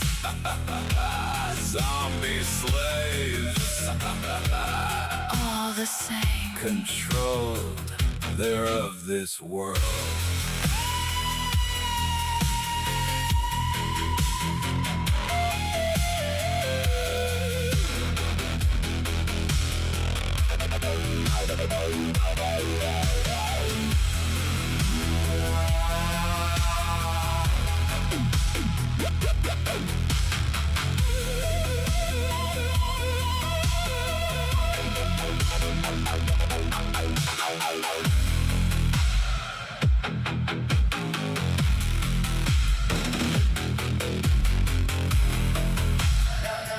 They're all the same.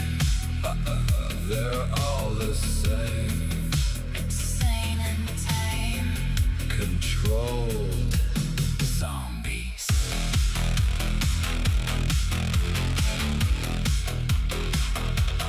Zombie slaves. Zombie slaves. All the same.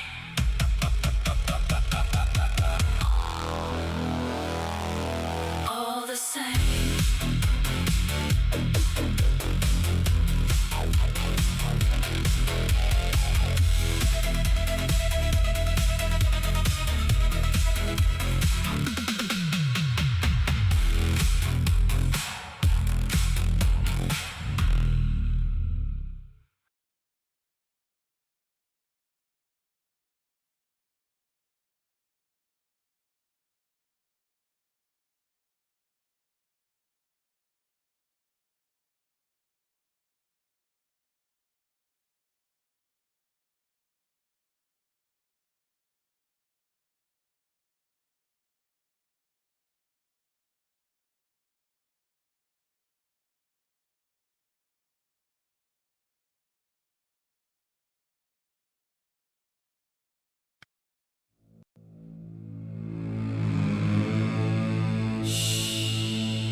The gate is narrow. The gate is narrow.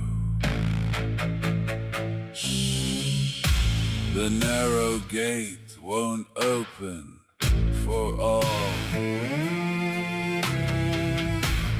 big or small, wretched and wicked, kind and good.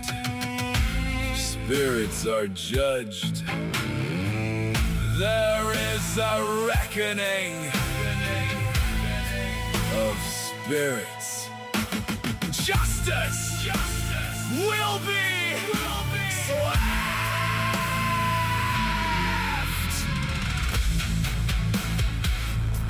The gate is narrow. The gate is narrow. My ravens and crows will be there to witness the end Of this matrix. Ravens and crows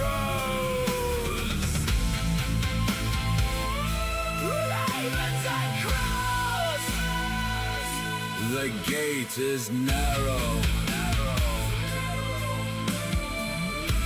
The gate is narrow. This hell realm will be sealed forever and ever. Evil demons belong here. Evil demons will burn here.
Hello, everyone. Hello, my tiggas. Hello, my niggas. Hello, my tiggas. Hello, my niggas. Hello, my tiggas. Hello, my niggas. Hello, my tiggas. Hello, my niggas. Hello, my tiggas.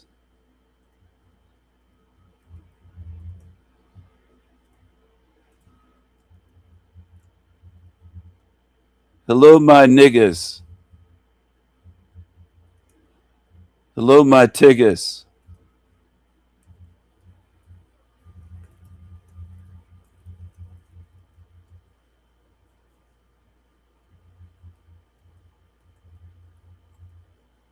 Hello, my niggas. Hello, my tiggas. Hello, hello, hello. It's a beautiful day. It's a glorious day. It's a glorious day. Been live now for 11 hours, 11 hours, 9 minutes. It's a glorious day.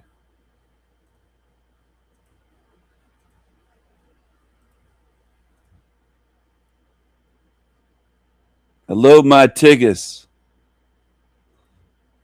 Hello, my niggas. Hello, my tiggas.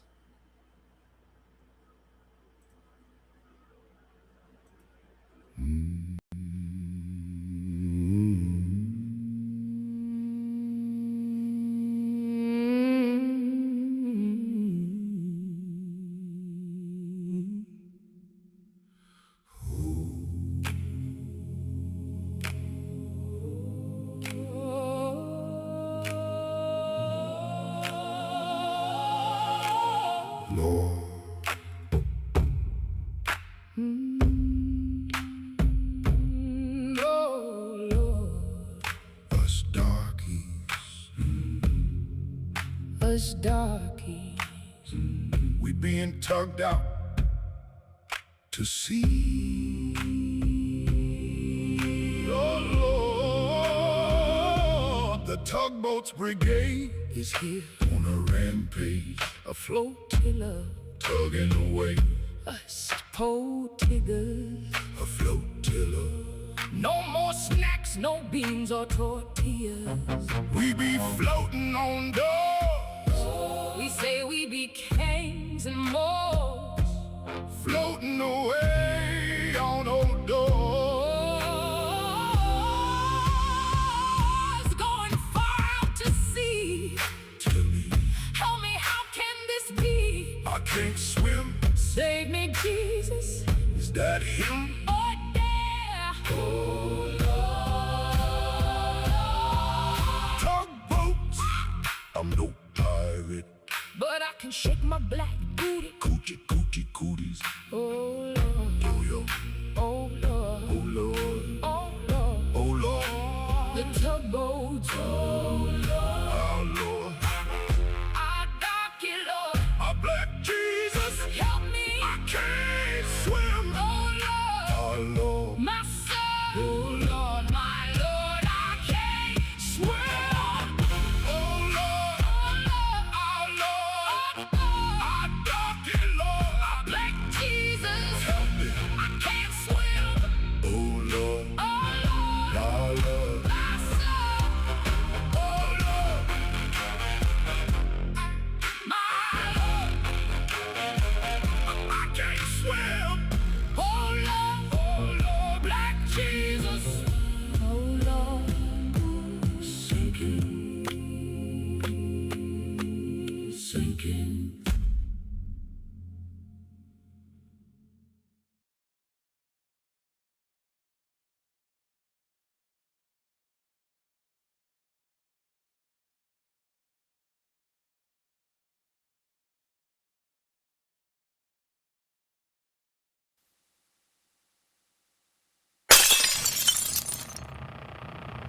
These are completely our life source here. Like, without them, we're definitely not going to make it. And I hope that these bees can be helped somehow. This place is truly a fallen world. There's no doubt about that. This place, I try not to dwell on how wicked this place is because it will break my heart. And I don't know why. I've been looking up videos. Sorry, I'm outside and my neighbors just drove into their carport, so I'm like feeling awkward to talk right now, but I've been looking up different videos, different viewpoints on, you know, why does God allow suffering? You know, why is there suffering? Why do children die of cancer? Why do young children die? And all these things. And some of it kind of brought me to peace because it did resonate in the sense that I think that they go back to God, they go back to heaven, you know. So death is not really a necessarily bad thing. It's just a transition from this plane of existence to another. And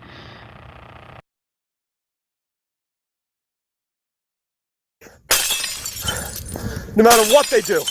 And even if that was them in there, you'd be doing the same damn thing.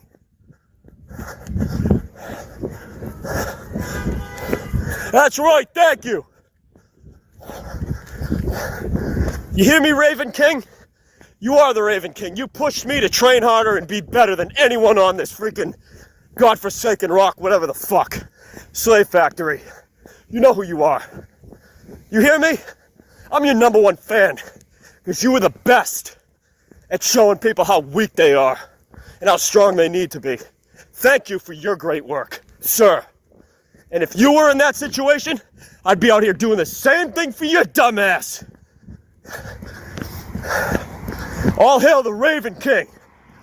All hail the Raven King, who showed us what a bunch of pussy bitches we are.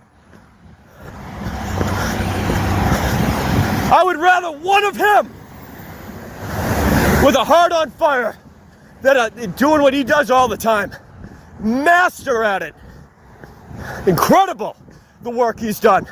Then 100 of you who say, oh, I was gonna, I tried, yeah, I would join you, but, two people being, or hundreds or thousands of beings being in situations, including ourselves, that are beyond inhumane. Well, I got a job that treats me pretty good. I got a wife. All the more reason to get your pussy ass out here!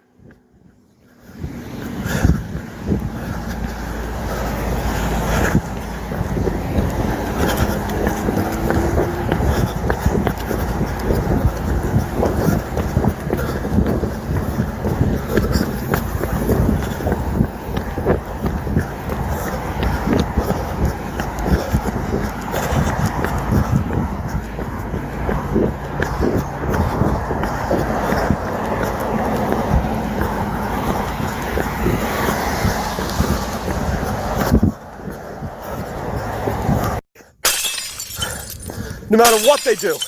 And even if that was them in there, you'd be doing the same damn thing!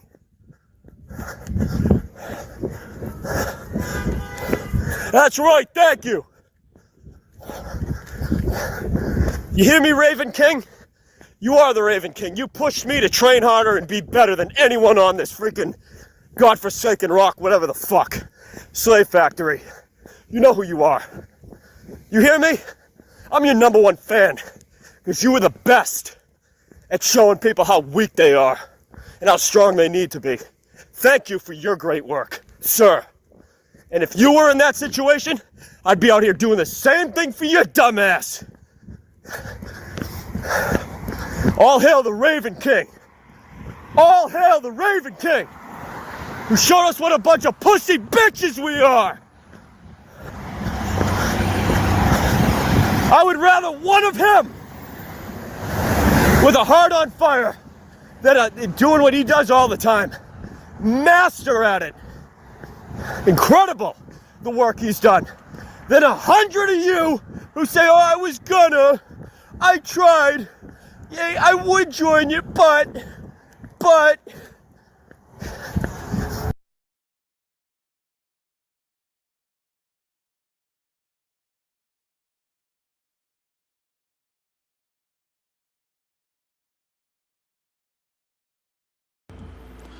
All hail the Raven King.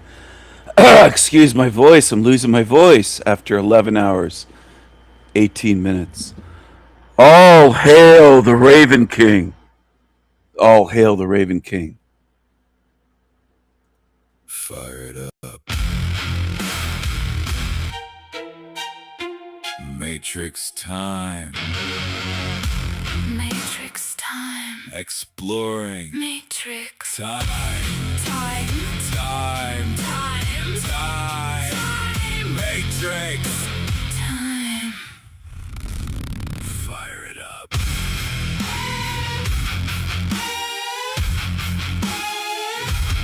Matrix time. Matrix time. Exploring. Matrix. Time. Time. Time. Time. Matrix. Time. Time.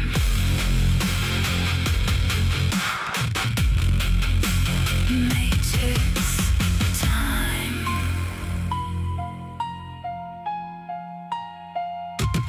Time.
let the blood rain.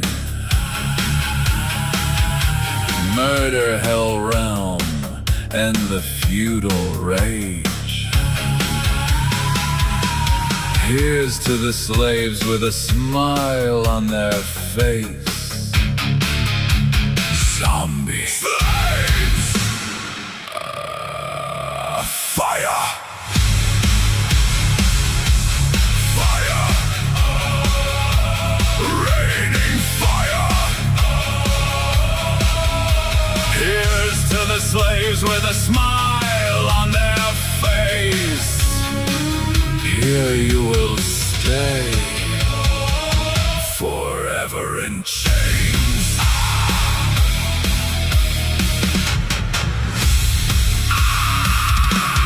Fire! The Raven King. The Raven King. The Raven King. The Raven King.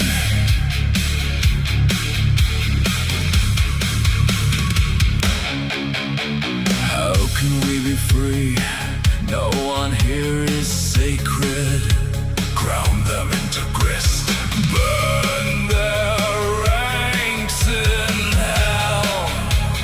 Fire. Remain in hell. Fire. Raining fire. Here's to the slaves with a smile on their face. Zombie slaves. Fire. The Raven King. The Raven King. The Raven King. The Raven King.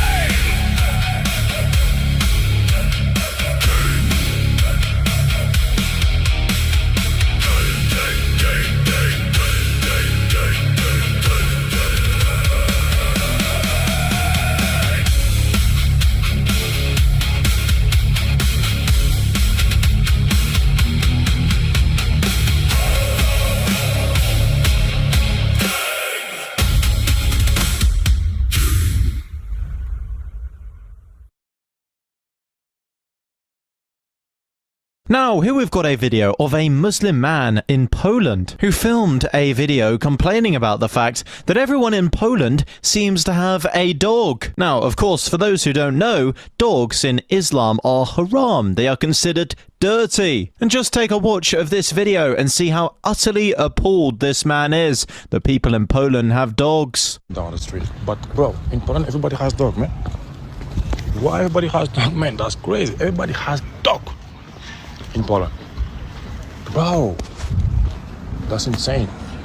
But do you know what isn't dirty in Islam? At least in certain sects. Camel urine. Yes, that's right. Some Middle Eastern Islamic doctors use camel urine to help certain medical issues. It stems from a famous hadith where Prophet Muhammad reportedly used it as a medical remedy. Yes, that's right. That smelly yellow liquid that the camel doesn't want could actually make you healthier. At least according to that hadith.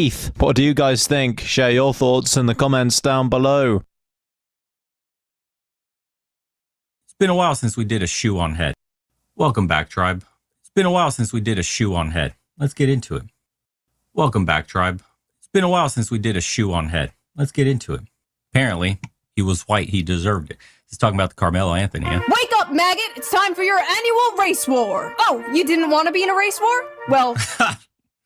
Too bad. You're in one. Your skin color is your uniform, soldier. Black people on this side, white people on this side, Italians. We'll figure it out later. Attention! Which one of you lily lickers mixed the white Monster Energy with the Kool-Aid pineapples? How many times do I have to tell you? No mixing. Now get suited up, soldier. You're heading into your first battle. The comment section of a Nick Fuentes Instagram reel. Godspeed. Okay. Hello, and welcome to another episode of I am your host, Shoe on Head. You may know me as Timu Boxy, or perhaps the woman who footmogged Hassan Piker. Thank you Thank you. I know a few of you have come here from that last video, so hello new friends, and old friends, please say hello to the new friends.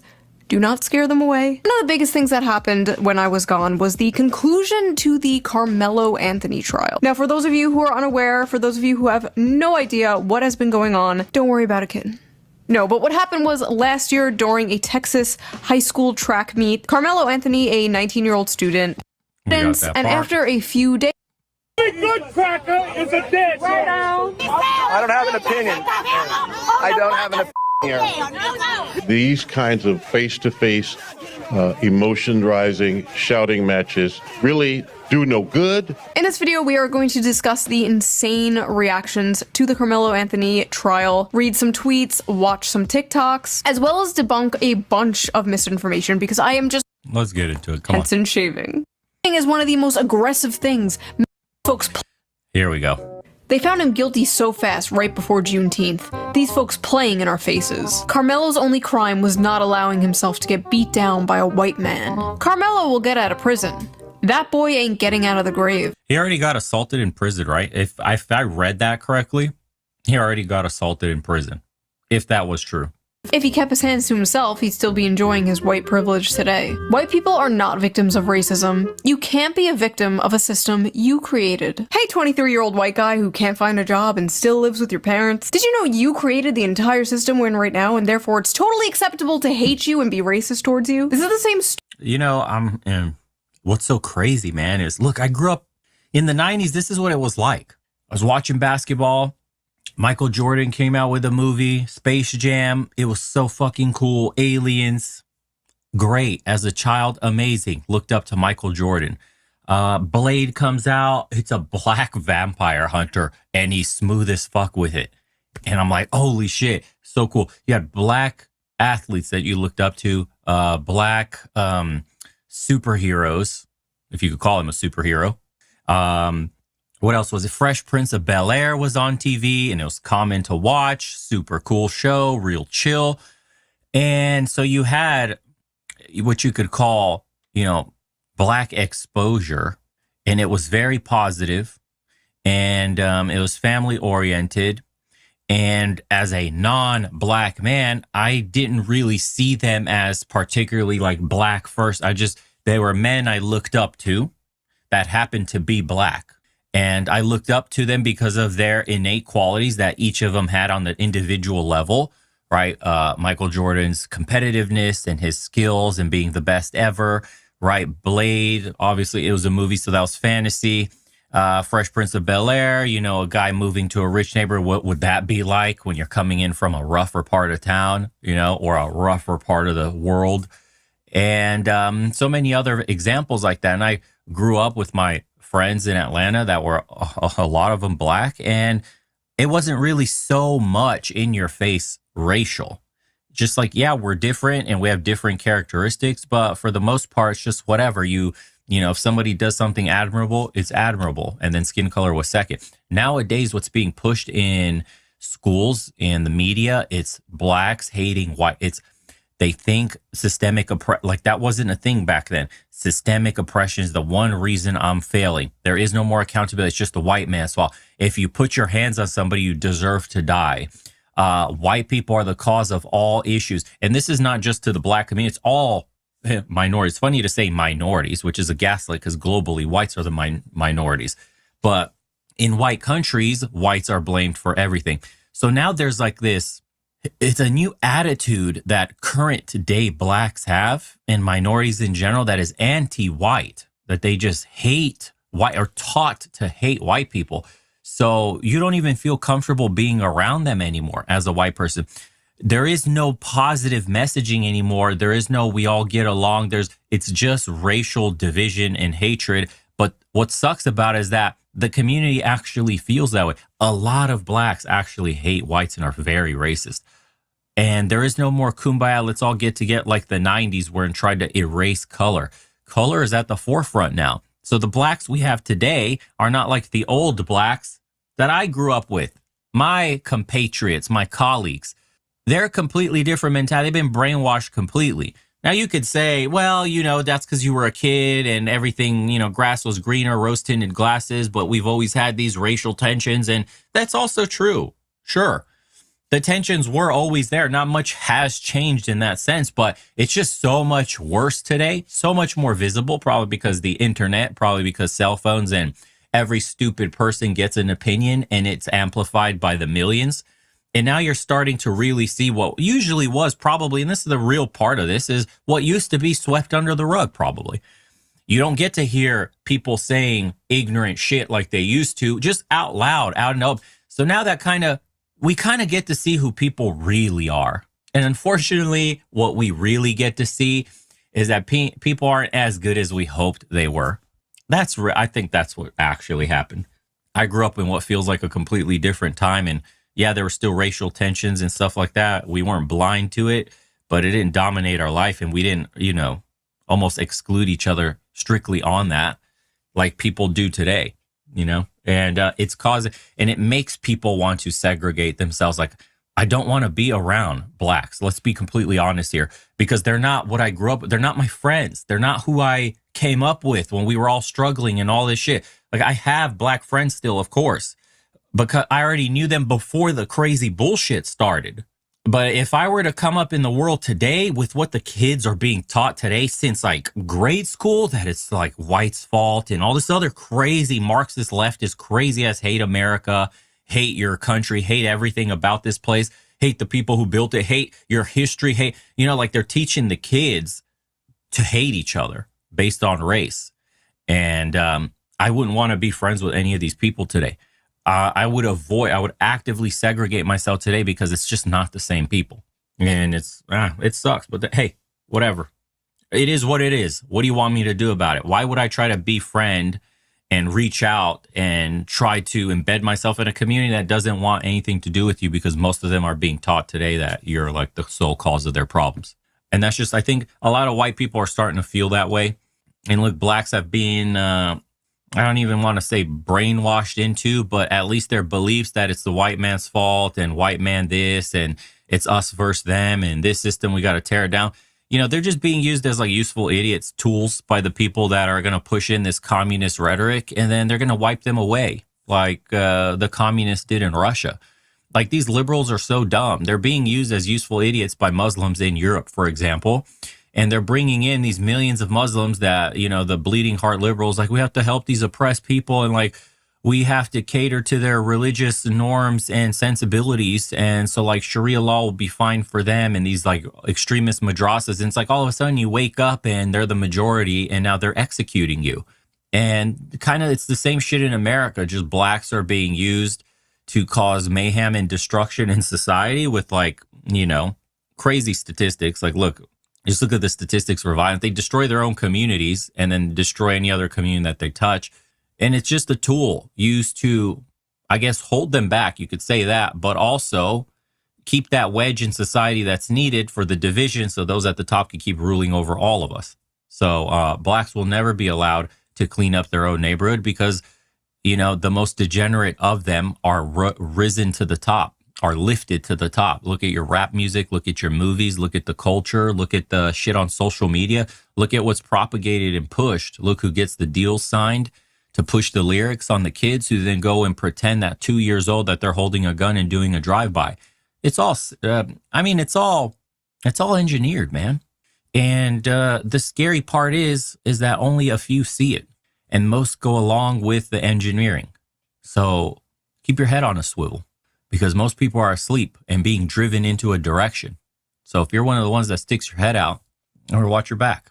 Stupid shit they say to men like, oh, you created the patriarchy. Like, who the f are you talking about? Joe Schmo working at Chipotle didn't create shit. The system isn't benefiting white people at all. It's not benefiting anyone except the rich and powerful. The racism equals prejudice plus power bullshit really one-shotted these people, huh? Only a black child can be minding their business, get ambushed, bullied, and pushed around and become the aggressor for protecting himself. But he was quite literally not minding his own business. He was in a rival's team tent and was asked to leave like a dozen times. Witnesses say he started escalating it into a fight and then stabbed someone in the fucking heart. That's not minding your business. Why did they hire that horrible lawyer?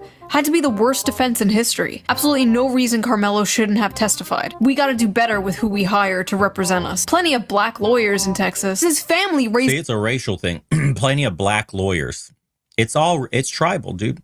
And it'll always be tribal because the vast majority are asleep at the wheel being driven, engineered into that direction. It's very easy to manipulate somebody that just can't see.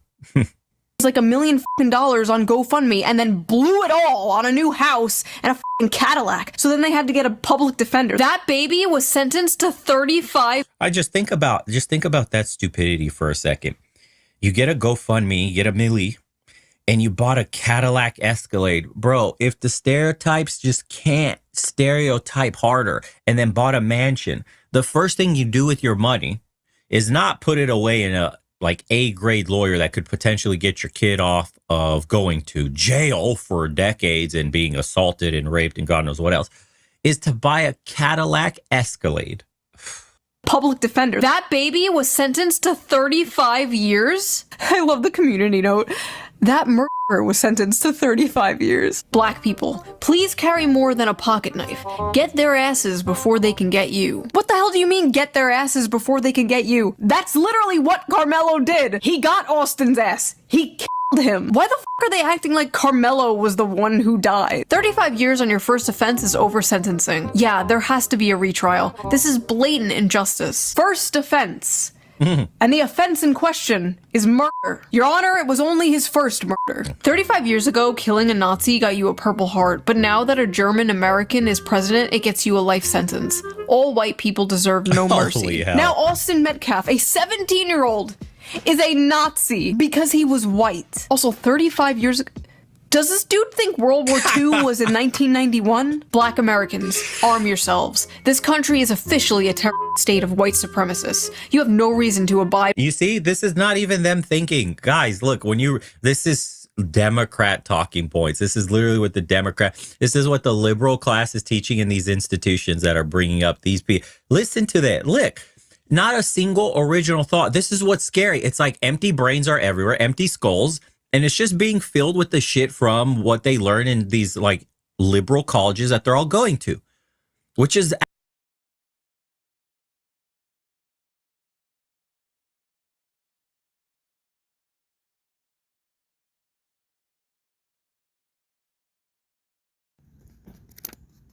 This stack is thicker than a Bible. Thank you very much for the donations. I'm not done yet. This is just the printout for the next couple days or so. I got to get these all out. 4th of July is coming up. It's funny, I used to be a paper boy when I was a kid. Now I'm a paper boy again. This was also a mistake. I thought it was a mistake at first. It was interesting because this looks like a barcode. This is a situation everybody's in a way, without physically being in this situation. So I like how this came out. These are the new newspapers. I don't want to mention any last names unless you would like to be mentioned. Feel free to leave your name in the comments so people can follow the amazing example you set. Thank you to Z, and thank you to Helena for your donations, which were very generous of both of you. Thank you. I am very appreciative of what you've done. Next best thing would be people getting down here to help me run around town and get these everywhere I can. I'm going to have to be quick about it. Yeah. Other than that, it's living on the go. It's being willing to go where you need to go. Going from town to town. I can't do this on my own. I prayed and screamed at, I guess you could say any forces we have that watch over us. You know, just saying, what the heck? Like, you got a willing heart. Get me a van. Get me a travel van. Get me some friends to help out that are actually really going to stick to the mission. it just goes to show that when you're a really bad person, you always have plenty of money. And when you're a really, really great person, this place it shows you exactly what it thinks of you. This is what it thinks of you. You're a number, you're a barcode, you're a prisoner behind the barcode. I don't want to rant too much about that because mainly I'm thankful to the angels out there who are in human form, the real angels, the ones that have a heart, the ones that have true empathy. All real beings have true empathy. There's no such thing as a real true soul who doesn't. So again, it's more than this. It's more than it even looks like. This is many, many copies. This is great. And there's many more to follow. I'm going to get myself what I need. A little bit of food. Some drinks. Just being honest with you. Letting you know where your donations are going. It's going to keep me going while I'm on the road. Keep me hydrated. Keep me healthy. And more of these. Thank you again to Helena and Z. And if you want your full names posted here, I have no problem doing it. You should be given full credit.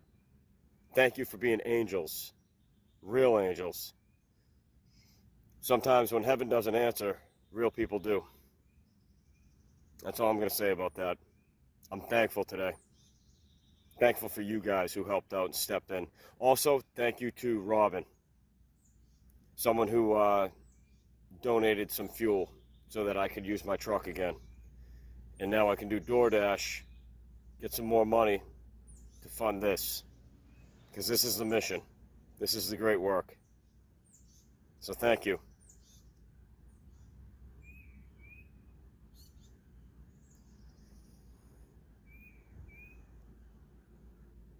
I'll be honest, I thought it would be more than that. Didn't really expect it. But for this type of work, you know, what else really matters? I'll leave the donation link again if you would like to help out.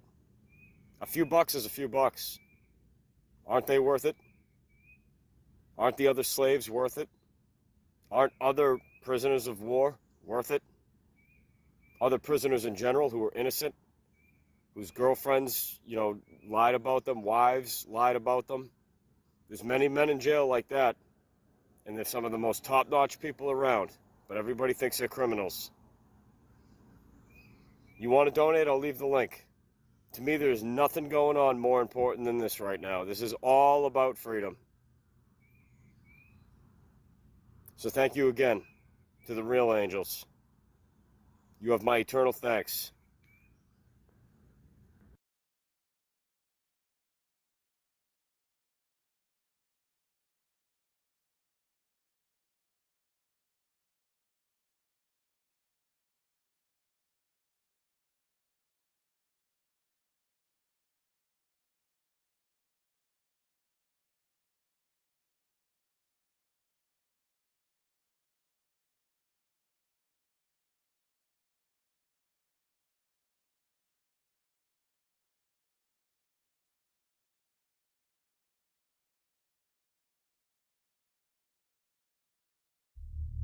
And now, from beyond our dimension, this is the Jeff Mara Podcast. Here's Jeff. My guest is Aaron McAdam, who's had 3 near-death experiences, which we're going to talk about and more. Aaron, thanks for joining us and welcome. Jeff, thank you so much for inviting me on your show. I'm really happy to be here. Well, we're happy to have you. And before we get started, there's something on your shirt right there. What is that? It is something that a friend of mine made. Whoop. And it's a little alien head with, yeah, it's their emblem. That's cool. That was gifted. Yeah. It's nice.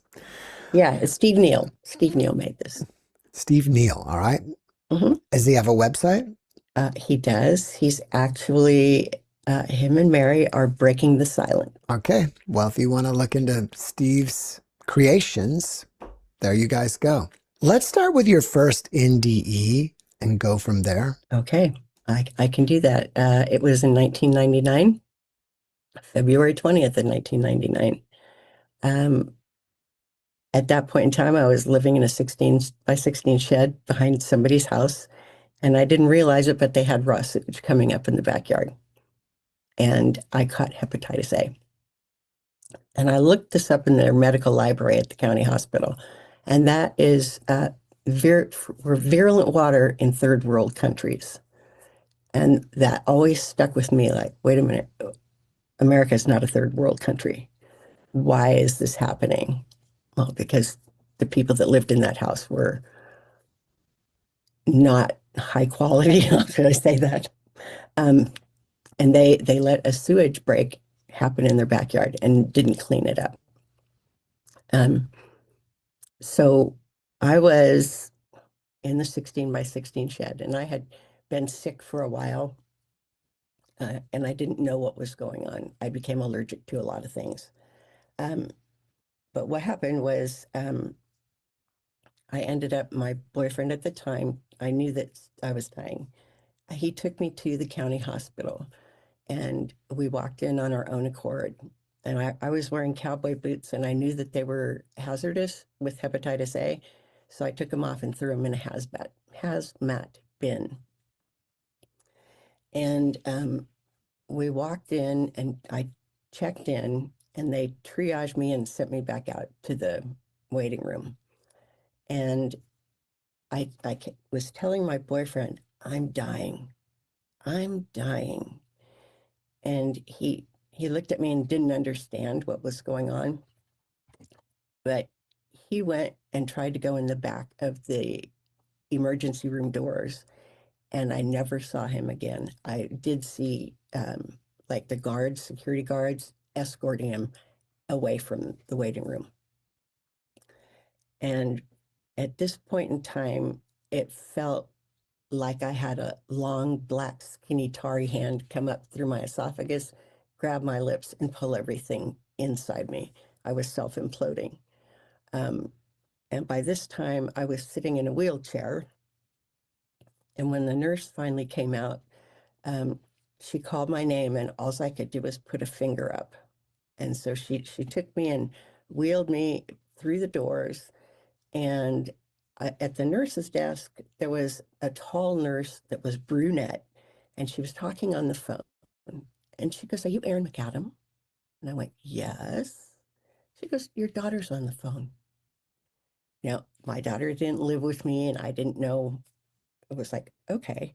So I grabbed the phone, and I don't even remember. I think it was like, "Mom, don't leave me. Don't leave me." And I was, okay. And I handed the phone back, and they pushed me back to a room where I asked for pen and paper. So they gave me a little piece of paper and a red pen, and I started to try to write out my will, which was pretty futile. My body systems were shutting down, and at this point, I could have heard a pin drop at the end of the hallway because my world was shrinking so much. Then the next thing I know, I'm in a treatment room with a few other people, and there is a male nurse that is working on me, and he's trying to get blood to put in the centrifuge, spin it down. And when he finally did get blood out, it clumped out like cottage cheese. And he said, "I can't, there's not even enough here to process." And that was about the last thing that I heard him say, because at that point, my world shrunk up and I was on the other side. And where I landed was, to me, it felt like I landed in pink cotton candy. That it was so bright over there. There's nothing in this world here that is that bright. But I say I landed in pink cotton candy because it was sweet. And the first thing I remember doing was, I'm finally home. I was out of pain. There was no more physical, mental, or emotional pain that was going on. But it was such a sweet relief. Like, finally, I'm finally home. And the next thing I remember is I'm laying on my back, and there's a voice that booms through every cell in my body, the vibration of it. It's like, "You're not supposed to be here. You have to go back." And I started getting angry. And I was like, "No, you don't understand. I tried really hard to be here. I deserve to be here." And the voice came again, and it was, "You have more left to do. You are not supposed to be here." And so I got really angry at that point. And I told this voice, I tried really hard to get here. And the next thing I know, I'm looking up at this male nurse again, and I'm spitting mad. And he looks down at me, very condescending, and he says, "You guys always come back all pissed off." I was like, "Well, no kidding. I didn't want to be here, right?" And so then what had happened was I had total organ failure, and they had catheterized me and drained off the uric acid. And so my organs started functioning again. And I was not happy to be back here. And so he left to go do something. And he came back and he accused me of having the mopes. And I got really offended at that because the mopes was associated with doing heroin. And in my story, I got addicted to drugs and alcohol. And this NDE that I had here was what changed my life 180 degrees. So he left again, and I was really mad that he accused me of having the mopes. So I thought, well, I'm leaving. I've had enough here. So I pulled on my little vest that I had and, got ready to go out and trudge through the world. And so I left AMA, Against Medical Advice. And I left, and it started raining, and it was raining really, really hard. And this is in Martinez at the county hospital. And as I walked down the pathway that was right near the road, there was somebody in a white car that was following me as I walked down to Alhambra Road. And I sat at this bus stop that was covered. And I sat there for the longest time trying to figure out if what I had just gone through was real or not. In my past, I had been told what I was thinking, so it was like brainwashing. And so to actually bring this experience into myself and my being was like, well, it really did happen. You did have this experience. And that was a lightning moment for me. It was me claiming back my own self and my belief in my experiences instead of being gaslit like I was for quite some time. And then in my head, I started talking to the supreme being, whoever, creator, whatever you want to call that person or that entity. And telling it, okay, if you want me to, I will do my best to become the best person I can. I've been given another chance at life. So if you want me to be a writer, I'm going to be a Pulitzer Prize winning author, right? Anyway.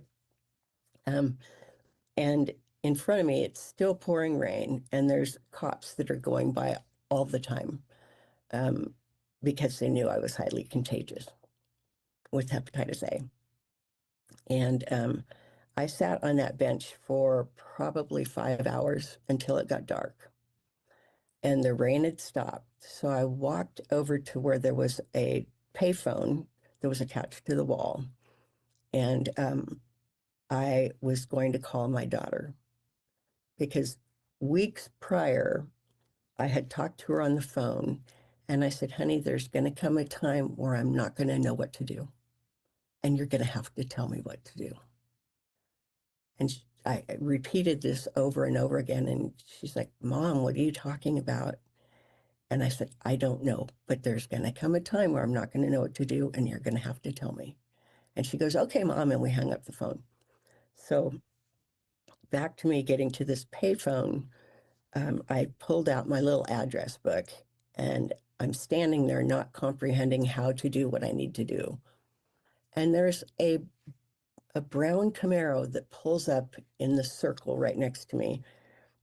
And this gentleman gets out of his car. He comes over to the payphone